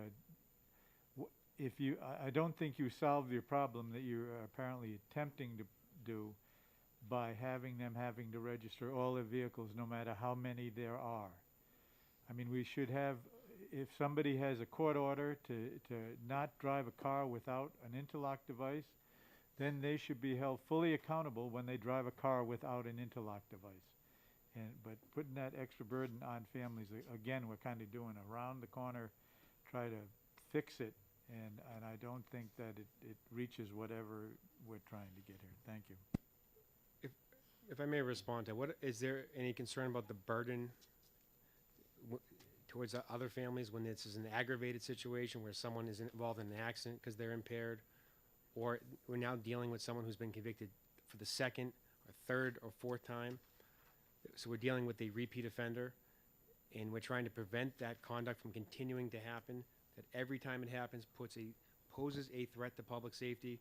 We're trying to mitigate it as much as we can. I mean, we're not going to stop at 100%. We can't do that. May I respond? So all I'm suggesting is we're worried about the financial burden on the person who continues to violate the law repeatedly and endanger public safety, and I can certainly appreciate it because it still can become excessive. I agree, but in this circumstance, we're talking about aggravated offenses and repeat offenses that put everyone and every member of the public at risk, without exception. So it's just a matter of being fortunate that no one's harmed, and that's a best case scenario, that no one got injured. So I'm concerned why everyone's sympathizing for the person who has to use the interlocking device, but we're forgetting what that person did in order to be at the point where they are now required to have an interlocking device in their vehicle in the first place. May I respond? You may respond, Representative Newman. Thank you. Unfortunately, my computer I don't have my recharging card with me, and I haven't read each one of these RSAs. I've read them before, but don't remember. Now, does this only applies to aggravated offense situations and what, second or third? I couldn't find second or third searching the bill, so, and don't have my book. My book is missing. Is it a question? I guess my question would be, would this apply to an individual on a first offense? No. It would not. Okay, thank you. It would if it was an aggravated offense, meaning you were double the legal limit, which is .16, or you're involved in an accident while impaired. Thank you, Representative Collins. Or you are impaired, and when a police officer attempts to stop your vehicle, you intend to, well, not run on foot, flee by vehicle, engage in a high-speed chase, and not pull over while already operating the motor vehicle. Thank you. And just so you know, RSA 630:2. I believe that's referring, just so you know, to manslaughter. Just if you're wondering what that. So I mean, we're not talking about egregious situations here, financial burden aside. But at this time, we'll now move the question. If you support of adopting the amendment, please say yay. If you are opposed to adopting the amendment, please say nay. Clerk will now call the roll. Vice Chairman Roy. No. Representative Welch. No. Representative Burrett. Representative Pearson. No. Representative Green. No. Clerk votes no. Representative Berry. No. Representative True.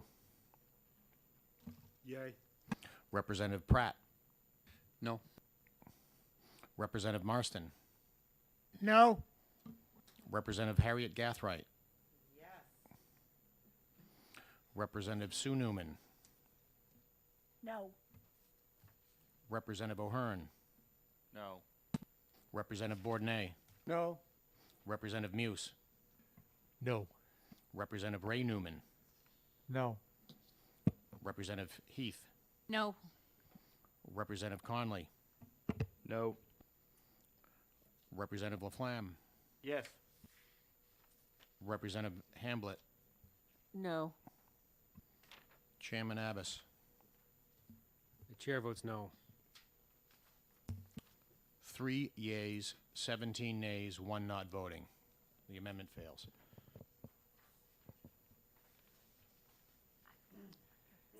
Back to the original motion of ought to pass. Is there any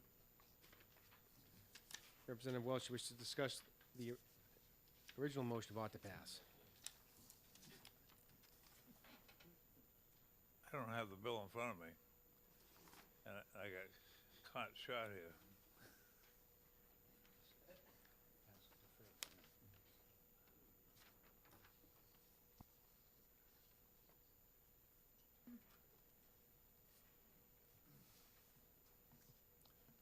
And just correct me if I'm wrong, what this really would do is it really just allows you to take in consideration out-of-state convictions. So if someone were to move here, or I suppose if you lived here and were driving another state,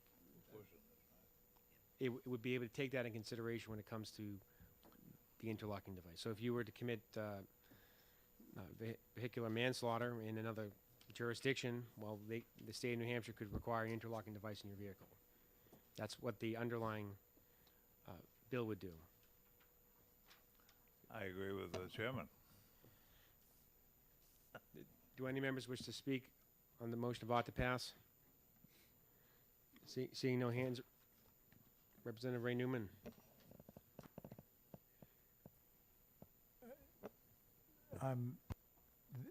So we take into consideration an out-of-state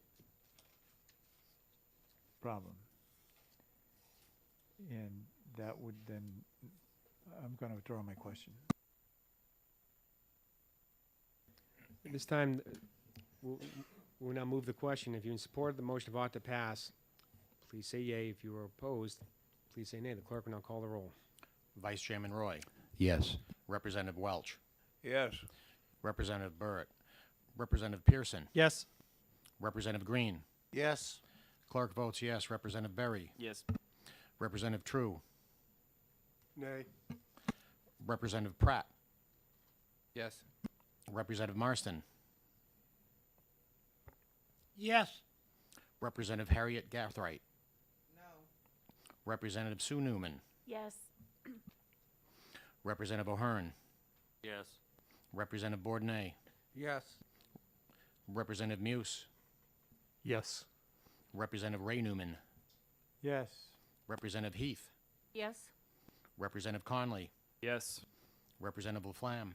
Yes. Representative Hamblett. Yes. Chairman Abbas. Chair votes yes. 18 yeas, 2 nays, 1 not voting. Any member wish to move for consent? So moved. Any opposition? None.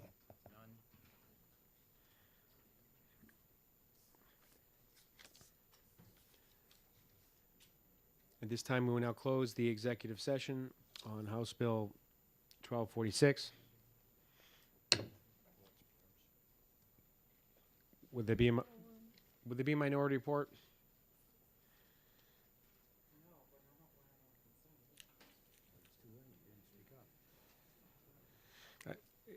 It can be removed consent at any moment in time. Will there?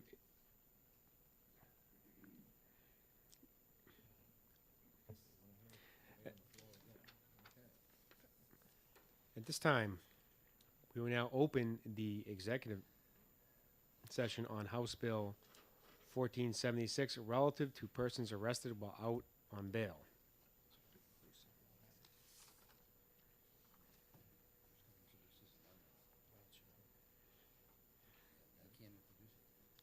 Representative True. Representative Conley. Representative Conley, you wish to be recognized to make a motion.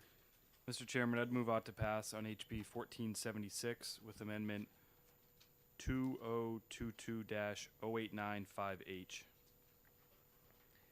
Does a member wish to second that motion? It has been seconded by Representative Roy. Representative Conley, you wish to speak to the motion?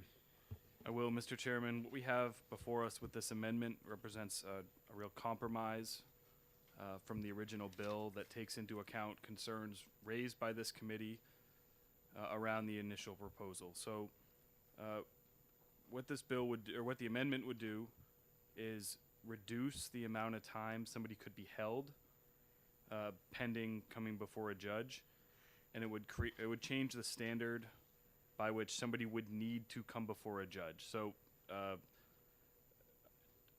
under the current, essentially it retains the intent and tenets of the bail reform proposal that passed 3 or 4 years ago for all first arrests. For somebody arrested a second time for a charge that exceeds a Class B misdemeanor, that person would be subject to seeing a judge before their bail could be determined, and the judge would make that decision. For somebody who is charged with only Class B misdemeanors, something that does not require jail time, it would require a third arrest. So an initial arrest and 2 more arrests before that person would be held for no more than 36 hours before coming before a judge. And again, this is a compromise. This is not SB 92 that this committee saw last year, and this is not SB 294, which we will see later this year. Both of those far exceeded the provisions in this. And I won't say any more because the person who drafted this happens to be in the room, but I support this and will be voting yes. Representative Barry, you're recognized. Thank you, Mr. Chairman, and thank you for the committee for having me in today. I know substitutes speaking is not always seen with, it's not always smiled upon, but you know, I've been here all day. I haven't opined on anything else. You guys know what bail reform means to the communities that I represent. This is a bipartisan bill. And for those of you who do not know the history, I am not the largest fan of Manchester's mayor, but she agrees with this bill, and her and I don't often agree. So if that alone should give you an idea that there's near universal appeal for this. We're not talking about changing the original PR bail statute. When you're arrested the first time, this bill doesn't touch you. We are talking about people who are already out on bail and are arrested again for serious crimes. With this amendment, we're now dealing with serious crimes. The Class B misdemeanors was brought in to address concerns because we have been working with all parties in this from the beginning. The concern was raised, hey, are you going to hold somebody over the weekend for a crime that doesn't hold jail time? We said, well, let's fix that. So that's what this amendment does. It also addresses another concern of a 72-hour hold. So we are cutting it in half to 36 hours. We have compromised again and again and again. And I'm asking you to put your preconceived notions about this behind you and look at what we are talking about on the underlying bill. We're talking about people who are already out on bail. They have already been arrested once. And now they've been arrested for a Class A misdemeanor or higher while out on bail. And all we're saying is this person should go before a judge. Don't put them in front of a bail commissioner. They need to go in front of a judge. If you've been arrested 2, or in this case now 3 times, something is going on in your life that requires someone other than a bail commissioner to adjudicate you. Maybe you are mentally ill. Maybe you are experiencing homelessness. Maybe there is something else going on in your world that has caused you to be arrested repeatedly. These are the people we are talking about. They need help. Not all of them are bad people. They need help. I view this as a bill that helps them. Get them in front of someone then that can help them. A bail commissioner cannot help them. A judge can help them. So I urge this committee ought to pass amended. We have compromised again and again, and in fact, when this amendment was brought forward, one of the complaints was, are you watering it down too much? And I said, we need to pass something. We need to address this. So I urge the committee, please pass this bill.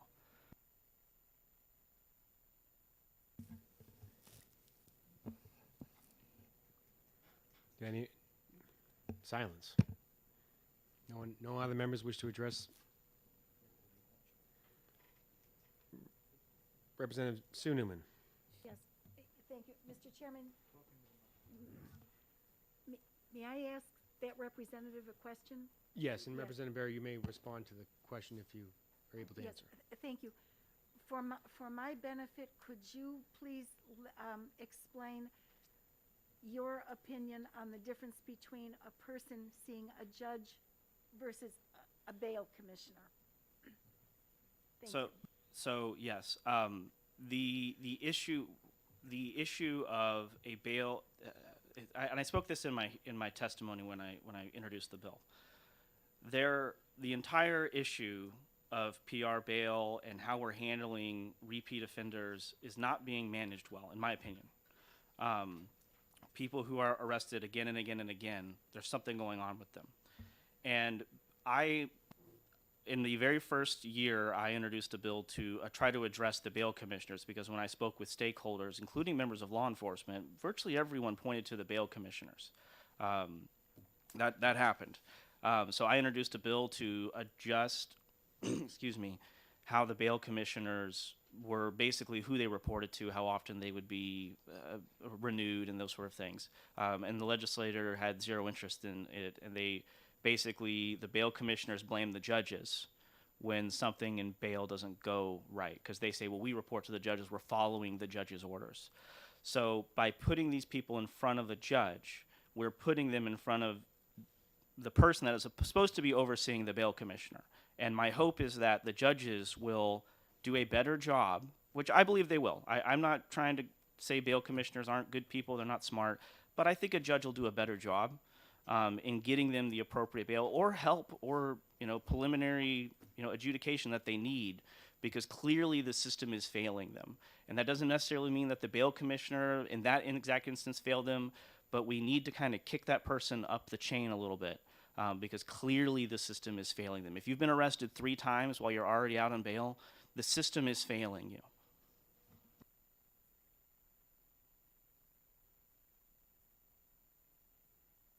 Representative Marston. Thank you, Mr. Chairman. As I understand it, just simply stated, a bail commissioner cannot ask or put somebody into a situation where they would have to be evaluated, where a judge can, and that's the difference. That's why we want the judge to get involved maybe that second or third time, depending on the violation, because a judge has a lot more latitude. He can inquire as to what the background of this person is and so on, and he can maybe put this person in a mental institution. And that was a problem in Manchester a while back, where somebody should have been in that category and didn't, and really hurt a young lady. So the judges have more leniency, more way with the all. Thank you. Representative Muse. While I'm extremely sympathetic with what Manchester and some of the other larger cities in the state are going through, one of the things that we need to keep in mind is that the additional hearings will have a very real impact, again, on a circuit court that's already overburdened. There is no fiscal note. It's an indeterminate fiscal note with this bill. No one during testimony was actually able to quantify how many cases we're talking about. We did hear a lot of troubling anecdotes, but we didn't hear much in the way of quantification of these cases, which basically sort of puts us in a position, if we pass this, of kind of passing a wild card. We really have no idea how much this is going to cost. We have no idea what the impact is going to be. again, on a judicial system that's already overburdened. And I know we've heard and seen lots of stories in the news about where this particular, where there are breakdowns in the system. One of the things that we haven't heard a ton about yet are breakdowns in our judicial system. But if we keep passing things like this without funding them, and without even thinking about things like that, we're putting enormous pressure on a system that's already extremely overburdened. And when it comes to the existing bail reform law, one of the things that the existing law does is it does provide a mechanism to keep dangerous people off the street. So again, I think it's one of these things where all of us sort of need to kind of weigh and balance the pluses and the minuses. But this is definitely not all sunshine and roses. There are some very real considerations that come along with this bill that we should be keeping in mind as we vote for it. Thank you. I just want to clarify that this is the existing law. So any person charged with an offense who is or was at the time of the offense was committed on released pending trial for a felony or misdemeanor. All right, so it can even be a Class B misdemeanor. If they get arrested for any offense, including a Class B misdemeanor, which is an offense you can't go to, the penalty is not to be incarcerated. Under the existing law, that person, according to the existing law, can be held for up to 72 hours, excluding the weekends and holidays. What this does is it actually reduces it to 36 hours. It's excluding the weekends and holidays, but there's not much we can do to address the weekends and holidays issue. It's also excluding Class B misdemeanors, which again is an offense you can't go to jail for. So the idea is, why would a person now be held or have their bail, be held for an extended period of time for an offense they can't serve jail time for? In exchange for that, what this is doing is, rather than just go in front of a bail commissioner, that person will be held and brought before a judge. So there are some provisions of this that are, I would say, much more favorable to someone who's going through the criminal justice system. It's not necessarily a rollback or repeal of the bail reform that was passed a few years ago. But if someone's being arrested several times while out on bail, it's trying to going before a bail commissioner. Now they're going to be brought in front of a judge. That's what this would do. So I believe it's a fair compromise. I don't believe this is an egregious change in the law, and the hope is to avoid some of the more egregious situations that have happened.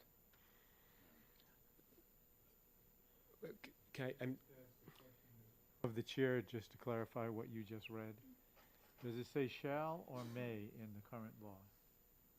Where you said It's the current law is may, and the reason why is that if the court that makes the determination they don't want to have the person brought before the court, then they would still be able to go to a bail then they would be brought before a bail commissioner. This is making the requirement that they're brought before a bail commissioner. So it's necessary to change the word from may to shall. But by making that requirement more strict, there are some other parts of this amendment that is actually much, I would say, more lenient to someone. And I particularly the 72-hour provision. In theory, a person can be arrested Friday night and held to Thursday, if Monday was a holiday. May I ask another question? But this eliminates bail commissioners. No, it does not eliminate bail commissioners altogether. In this particular situation where the person has been arrested now multiple times while already out on bail, in that scenario, is it the third time? It's now the third time that they've been arrested. At that point, they would go in front of a judge, not a bail commissioner. The right to go in front of the bail commissioner, that procedure is not going to be afforded to that individual. Can I ask another question just to clarify what was said about what this actually says in the law? And I mean, I just, from what I see that's been changed, I don't see that, I mean, it says, or a person charged with a Class B misdemeanor. So, so to me, it would mean that, or a person charged with a Class B misdemeanor can then shall be detained. Am I misreading that? No, it says that they shall, it basically says that they shall go, they shall be put in front of a judge. So they'll be detained until they see a judge. Because that's been raised before about, is this creating mandatory minimum holds? And the reality is if the judge is available right then and there, they may not even go inside of a cell. It's literally how quickly can you get them in front of a judge? It's just about getting them in front of a judge. Representative. Thank you, Mr. Chair, and thank you for letting me speak. I know I'm just a sub bit, but I just want to, I'm from Manchester, an alderman as well as a state representative, and I completely support this bill. I support it because in Manchester we have to do something.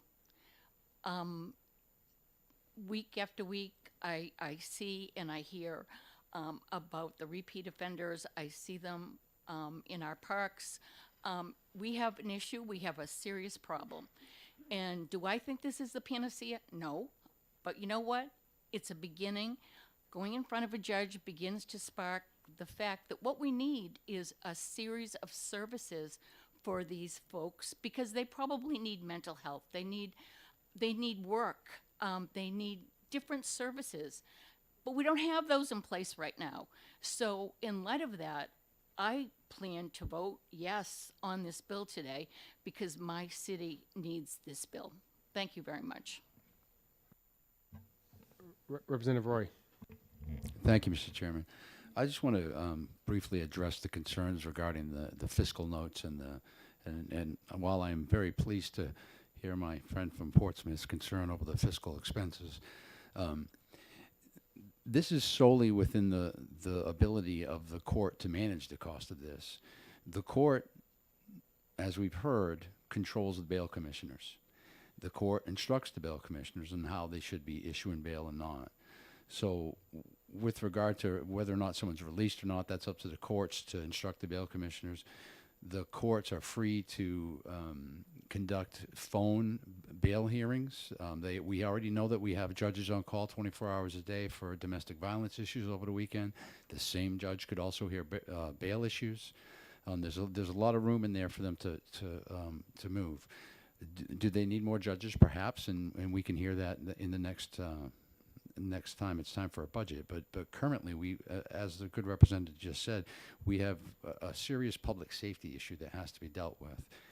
And I do not see a bail hearing for someone who's been out on their second or third bail being a lengthy hearing that's going to tie up the court, perhaps 10 minutes at most.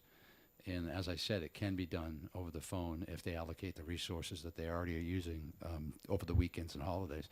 So it's potential, if they so said it. All we're asking is that they handle it where it already is. So I don't see the additional expense, regardless of what we've heard could possibly be or might possibly be. We know that there's judges on call already.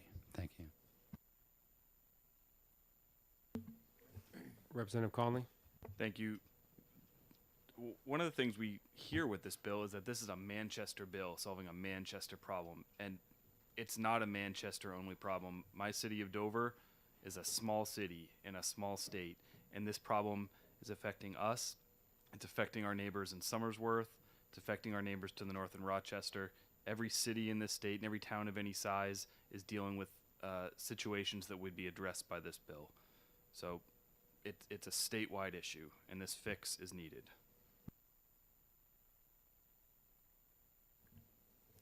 Representative Harry Gathright. Thank you, Mr. Chair. While I sympathize with Manchester as well and all the other towns that were mentioned, I like to say that we receive data that talks about the crime rate in all the different cities, particularly the largest cities, and Manchester's one of them. And what I have is that the crime rate is down for 3 years, each year, down. You can't hear me? Sorry.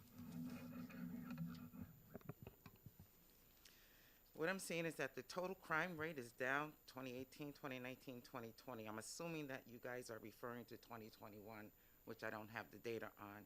Also, I see that the arrest rate is down, continuously going down in that city, Manchester by itself.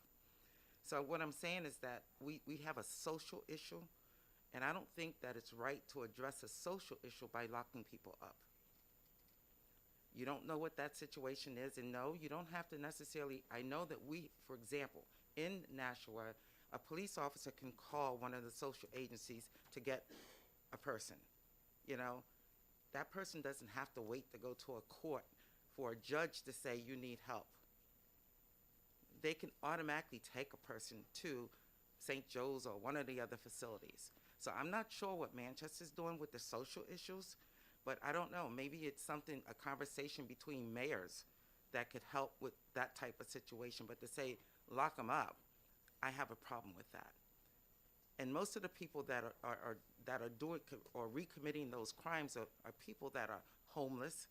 So if you're homeless, let me put you in jail and give you a home in jail. I have a problem with that. And this isn't new. And Manchester's known they've had a problem for a serious time, like all the other towns that have problems, and that's the way they're addressing it, as social issues, not as a means to lock people up.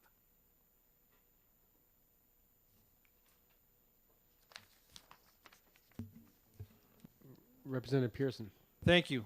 I'll give a little insight here. I've been a firefighter in the city of Manchester for 18 years, and I assure you that the social aspect of what is going on and that you referenced is in fact being addressed in Manchester. But that only works to a point, and it only goes so far. And I think that the fire department, especially in conjunction with the Manchester Mental Health, has made substantial efforts in this avenue. But again, that only goes so far. And we have a clear problem that needs to be addressed. It is not unique to Manchester.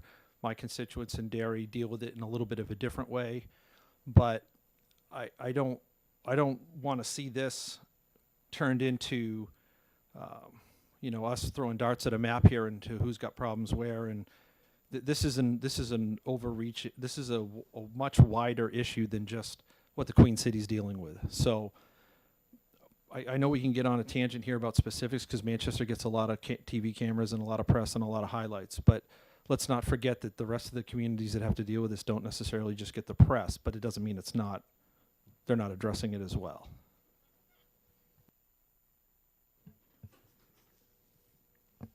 Have any members wish to speak that have not spoke already?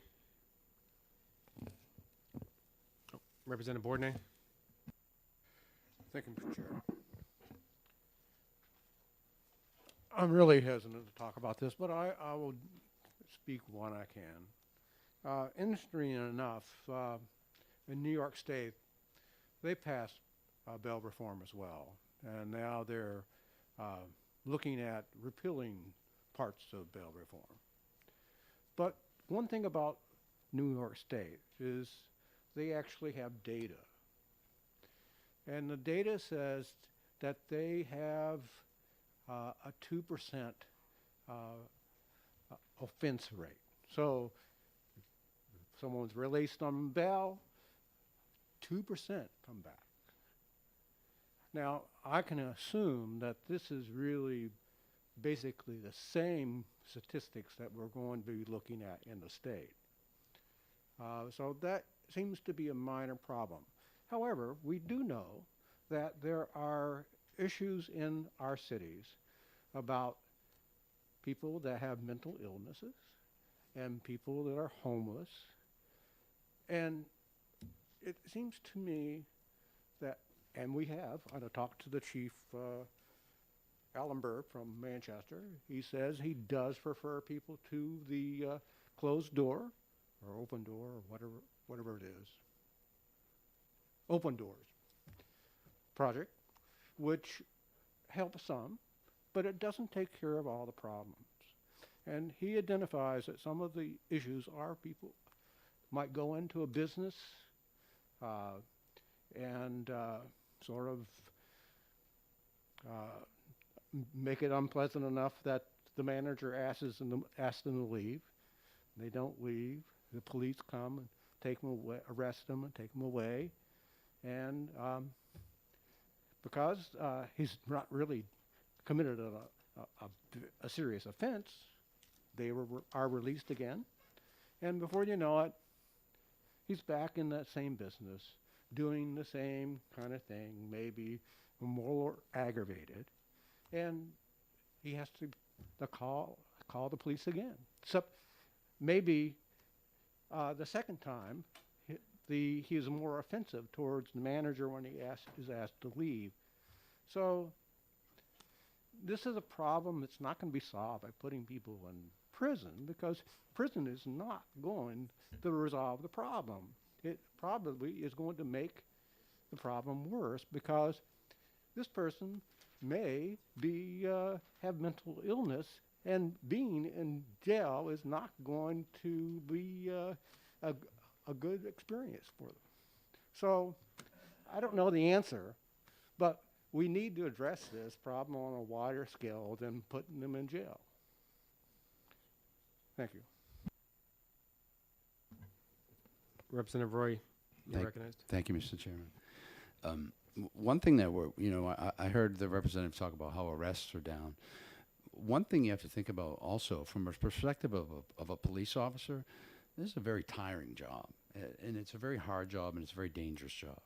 And when you arrest somebody and you end up getting into a scruffle with them, and you got to cuff them and wrestle with them and get them in the, to see them walk out the door 5 minutes later while you're still typing your report, it's disheartening. And then to see them on the street again later doing the same things, and your arrest will go down, because the police just get tired of arresting the same people for the same thing over and over, to see the courts or the bail commissioners just let them walk out the door. At least if they have to go to the judge can look at, and we're not putting people in prison. That's not what this bill does. This bill just says that they have to go see a judge before they can get back out, instead of just another revolving door through the police station for a personal recognizance bail. So I think that there's a lot of aspects, and we should also look at the burden this puts on our law enforcement community to continually see the same people walking in and out the door before they can even finish the report from the first arrest. Thank you. And just to expand on that, when a person's brought in front of the judge, there's nothing in this requiring the prosecutor to request that person not be given bail. It's not making a suggestion one way or another. So that's the prosecutor may make the decision to not ask for bail. It certainly happen. That's not an impossibility. So just keep that in mind. Representative Ordnay. Thank you. Well, before the person's been brought before the judge, the likelihood is that that person's already been in jail before he gets to the courtroom. So, well, he's not been put to prison, but he has probably suffered some time in jail. That's all. At this time, are there any members of the committee who wish to speak that have not spoken already? At this time, we'll now move the question. The question is whether to adopt Amendment 2022-08958H. If you're in support of adopting the amendment, please say yea. If you are opposed, please say nay. The clerk will now call the roll. Vice Chairman Roy. Yes. Representative Welch. Yes. Representative Burt. Representative Pearson. Yes. Representative Green. Yes. Clerk votes yes. Representative Berry. Yes. Representative True. Yay. Representative Pratt. Yes. Representative Marston. Yes. Representative Harriet Gathright. Yes. Representative Sue Newman. Yes. Representative O'Hearn. Yes. Representative Bourdonnais. No. Representative Muse. Yes. Representative Ray Newman, Yes. Representative Heath, Yes. Representative Conley, Yes. Representative Laflamme, Yes. Representative Hamblett, Yes. Chairman Abbas. The chair votes yes. 18 yeas, 1 nay, 1 not voting. I'm sorry, 19. 19-1-1.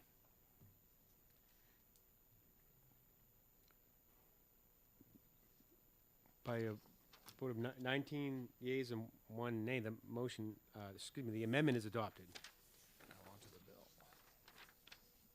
And Representative Conley, you wish to make a motion of ought to pass as amended? I'll make that motion, Mr. Chairman. Second. And that has been seconded by Representative Wallace. Representative Conley, you wish to speak in? Nope. Representative True, you recognized? Thank you, Mr. Chair. I keep hearing that it's implied anyway, that it's these darn bail commissioners that are causing all these problems, letting all these people loose. The bail commissioner answers to the judge. The judge can say, you are no longer a bail commissioner because of this, this, and this. So I don't see why people feel that the judge who is allowing the bail commissioners to let people out is now going to be the one who can cure the problem that he is allowed to continue. That said, we are talking about taking away the personal freedom of people who have not only not been found guilty of a crime, they haven't even been charged with a crime that requires jail time.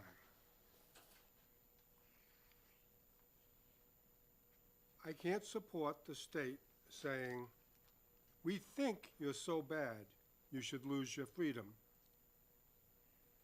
For 36 hours? Well, let's not forget Saturday and Sunday, and don't forget the holiday on Monday.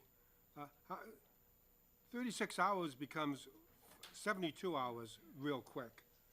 So on paper, the 36 hours looks like it's a reduction, but it's a reduction, but don't count Saturdays, Sundays, and holidays. Saturdays, Sundays, and holidays, that makes 72 hours right there. My main objection is for the state to take away somebody's freedom when they have not even been charged with a violation. That's not going to require any jail time, even if they are found guilty. And that's why I can't support the OTPA. Thank you, Mr. Chair.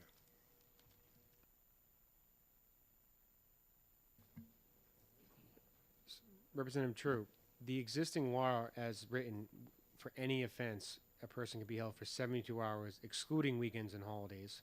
So that can really be almost double 72 hours. This is rolling some of that part, reducing that time period. In the other side of that is they're going to be brought in front of a judge, not a bail commissioner. So the issue of 72 hours in the weekends, that the existing law, that is a problem under current law. That is whether this bill passes or not. The weekend, that's an issue we have in our system right now. This is going to reduce the time for when the courts are open that a person can be held. And right now it says any offense. So right now that could be a Class B misdemeanor as well. An offense you cannot serve time for, a person could be held for 72 hours. Then if it's a long weekend because of a holiday on top of that. So the concerns you raised, this bill would improve at least that issue. It would mitigate that. So it's just something that I would point out. Now, we're not saying that the bail commissioners, we're not pointing the finger here. We're just explaining that when a person's arrested and they're brought in front of a bail commissioner, they're held for a very short period of time. And I think what we're trying to do here, the goal is that if a person's a repeat offender, that they're brought before a judge as opposed to a bail commissioner. That is what we're trying to do. The person will be held for a longer period of time if they're arrested in, 7 o'clock at night, 8 o'clock at night, they can be held till the morning. So that's what we're dealing, that's what this is doing, is to not let that person be released that night, then waive their arraignment, and then they often don't even always show up at the next hearing. Things like that can happen. So by putting the person in front of a judge, they're in a courtroom, and that's where the bail hearing would be held. Representative Boardnight? So one of the differences between the existing law and the proposed law is one verb. Present law says may be detained, while the proposed bill says shall be detained. That makes a big difference.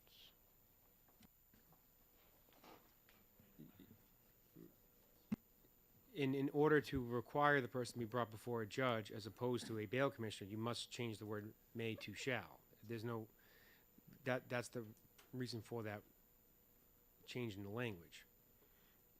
If you leave it as may, I'm not sure that the bill as written would actually make sense.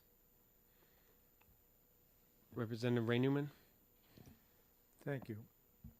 I agree with both Representative Bourdonnais and Representative True. In may, shall means shall, and may means may. So it does change it.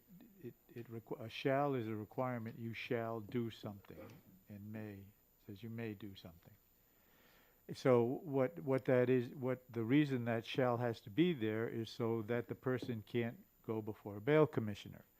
So therefore, we're saying here again, the bail commissioners are not doing what they're supposed to do. Well, let's fix that.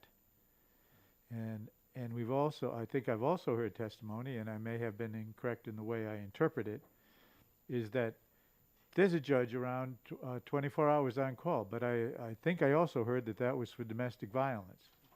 And I think we had some testimony from a police chief, and I asked him, well, why don't we just have a judge on call 24 hours? And my understanding from him was we don't have that for these kind of things.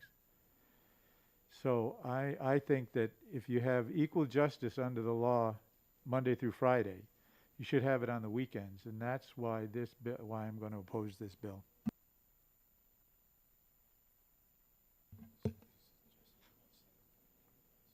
So if you look at lines, this is the amendment, this is lines 12 through 19 where this language struck out.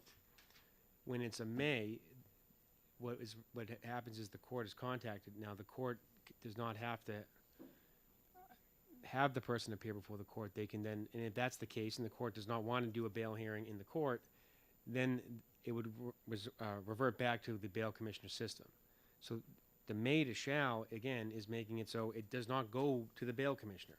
And I don't think it's unreasonable that someone who's a repeat offender is held for a short period of time overnight to being brought into a court, especially when it's dealing third, fourth offenses here. That's the reason why you change that word is if you don't change that word, the rest of the paragraph is not going to make any sense because there is no, this is making it so there is no alternative. So it has to be shall. May I respond? Representative, you may respond. You have to respond. It is a shall, so that you have to have them go to a court and not see a bail commissioner. Yes. May would let them still have a bail commissioner on afternoons and weekends. That's all I'm saying. Yeah. And I think if you're going to have due process in the middle of the week, you ought to have due process on the weekends, and we have that now in what we have because we have a judicial officer who is overseen by a judge and who can correct if one is letting people out when they shouldn't be, that person should not be a bail commissioner before or should have remedial training. That's what we had in the FAA when somebody didn't do their job right. So I think in order to have equal protection, I believe that shall should not be changed to may. Thank you. Representative Roy? Thank you. I'm concerned that we're really focused on inconveniencing criminals. Could we realize several things here? First, you have to be arrested while on bail. Okay? That means you were once charged with a crime. There was probable cause to think you committed a crime. You were arrested. You were released on your own personal recognizance and told, do not commit any more crimes. You committed another crime and you get arrested. Now we fixed it, so it's only Class B misdemeanors, Class A misdemeanors and above. Now we're getting into serious crimes that you've committed the second time while you were on bail. If you committed a non-arrestable offense, you had to be the third time before you would be brought before a judge. So I'd like to hear some of this similar sympathy about the inconvenience of victims who we have already heard about, of people who have been hurt or injured by people who have been repeatedly let out on bail. All we're asking is, due process. What more due process can you get than going to see a judge? That's what they're there for. That is the definition of due process. That is the definition to be brought before the court. And that is all we're asking, is that they be brought before the court. With regard to the 24-hour on call, the judicial system itself, the judges could say, Judge, you're on call for domestic violence calls and you're also going to handle bail calls. We're not going to micromanage the court to the level to tell them how to assign their personnel. All we're doing is saying that we are going to require that an actual judge who's gone to law school, who understands the law, who has seen these cases, is going to hear your case after you've been released on a second time. That's all that we're saying. It baffles me. It really does that we're so concerned about that.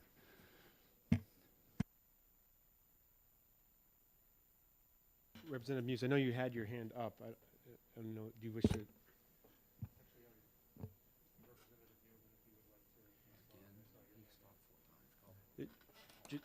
Just before, generally, is if a member has not spoken already who wishes to speak, I would recognize them before. That's why I was, if you wish to waive off. I do. One of the things that is pretty common in this committee, Mr. Chair, is for when during an executive session, when one of us has something to say, you rebut. Another representative has something to say, you rebut again. I think Representative Newman deserves a chance to respond. And he will have that. I just was giving you the courtesy of allowing you to speak before Representative Newman, just because you haven't spoke already. Well, thank you for the courtesy. I can wait. Representative Newman, Ray Newman, you are recognized. First of all, I'm not saying this out of my sympathy for multiple time offenders, because these people may or may not be multiple time offenders. Both times that they are there, they're charged, they are innocent, they haven't been adjudicated. So all I'm looking for is having equal justice for people on weekends, and that change of that one word changes it to where it takes away due process, something that we hear a lot about here. Thank you. Representative Muse, you are recognized. Something I'd also like to say is that the issue of lack of quantification is not just a fiscal note problem. A bill like this would be much better if it came in a budget year, because then we could put a price tag on it and we'd pass it and all the costs would be accounted for. The quantification issue also relates to who these people are.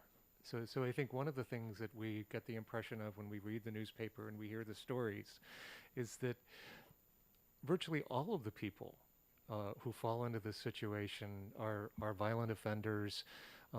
They're people who've done horrible things to victims, and I think one of the things that we lose sight of is the vast majority of people that this type of a law would apply to are people who are homeless, they're mentally ill, they're addicted, and I know this point has been raised before, but what we're doing here is we're once again using the criminal justice system because it's easier than fixing homelessness. It's easier than fixing drug addiction. It's easier than improving mental health. And one of the things a lot of people have had long conversations about over the last couple of years is, are there things that we can be doing in the criminal justice system and with law enforcement that would address some of these issues at the root level? And I don't know how holding more of these people longer are going to help us solve the root problems, which really do seem to be drug addiction, homelessness, and mental illness. Thanks.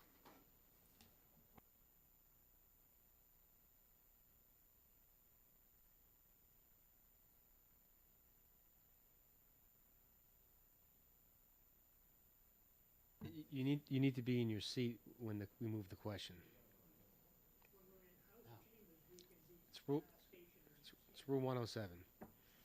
House rule. Thank you. At this time, we will now move the question. If you're in support of the motion of ought to pass as amended, please say yea. If you are opposed, please say nay. The clerk will now call the roll. Vice Chairman Roy. Yes. Representative Welch. Yes. Representative Burritt. Representative Pearson. Yes. Representative Green. Yes. Clerk votes yes. Representative Berry. Yes. Representative True. Nay. Representative Pratt. Yes. Representative Marston. Yes. Representative Harriet Gathright. No. Representative Sue Newman. Yes. Representative O'Hearn. Yes. Representative Bourdonnais. No. Representative Muse. No. Representative Ray Newman. No. Representative Heath. Yes. Representative Conley. Yes. Representative Laflamme. No. Representative Hamblett. No. Chairman Abbas. The chair votes yes. 13 yeas, 7 nays, 1 not voting. Motion of ought to pass as amended passes. Will there be a minority report? Who would be doing the honors? Representative Harriet Gathright.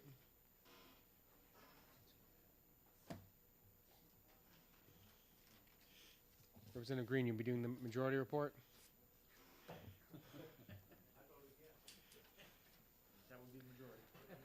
Thank you, Representative Green. At this time, we'll now close the executive session on House Bill 1476.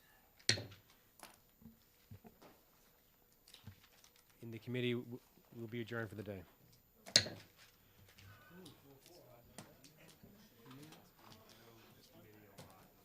And just so the members of the committee, we don't have anything to do, so we're done. We have.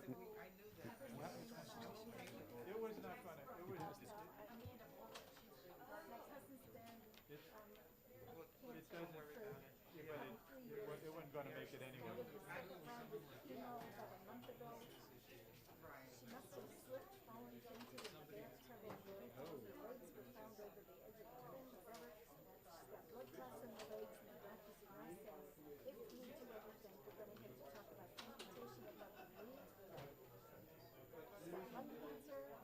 Blood pressure is 76 over 31.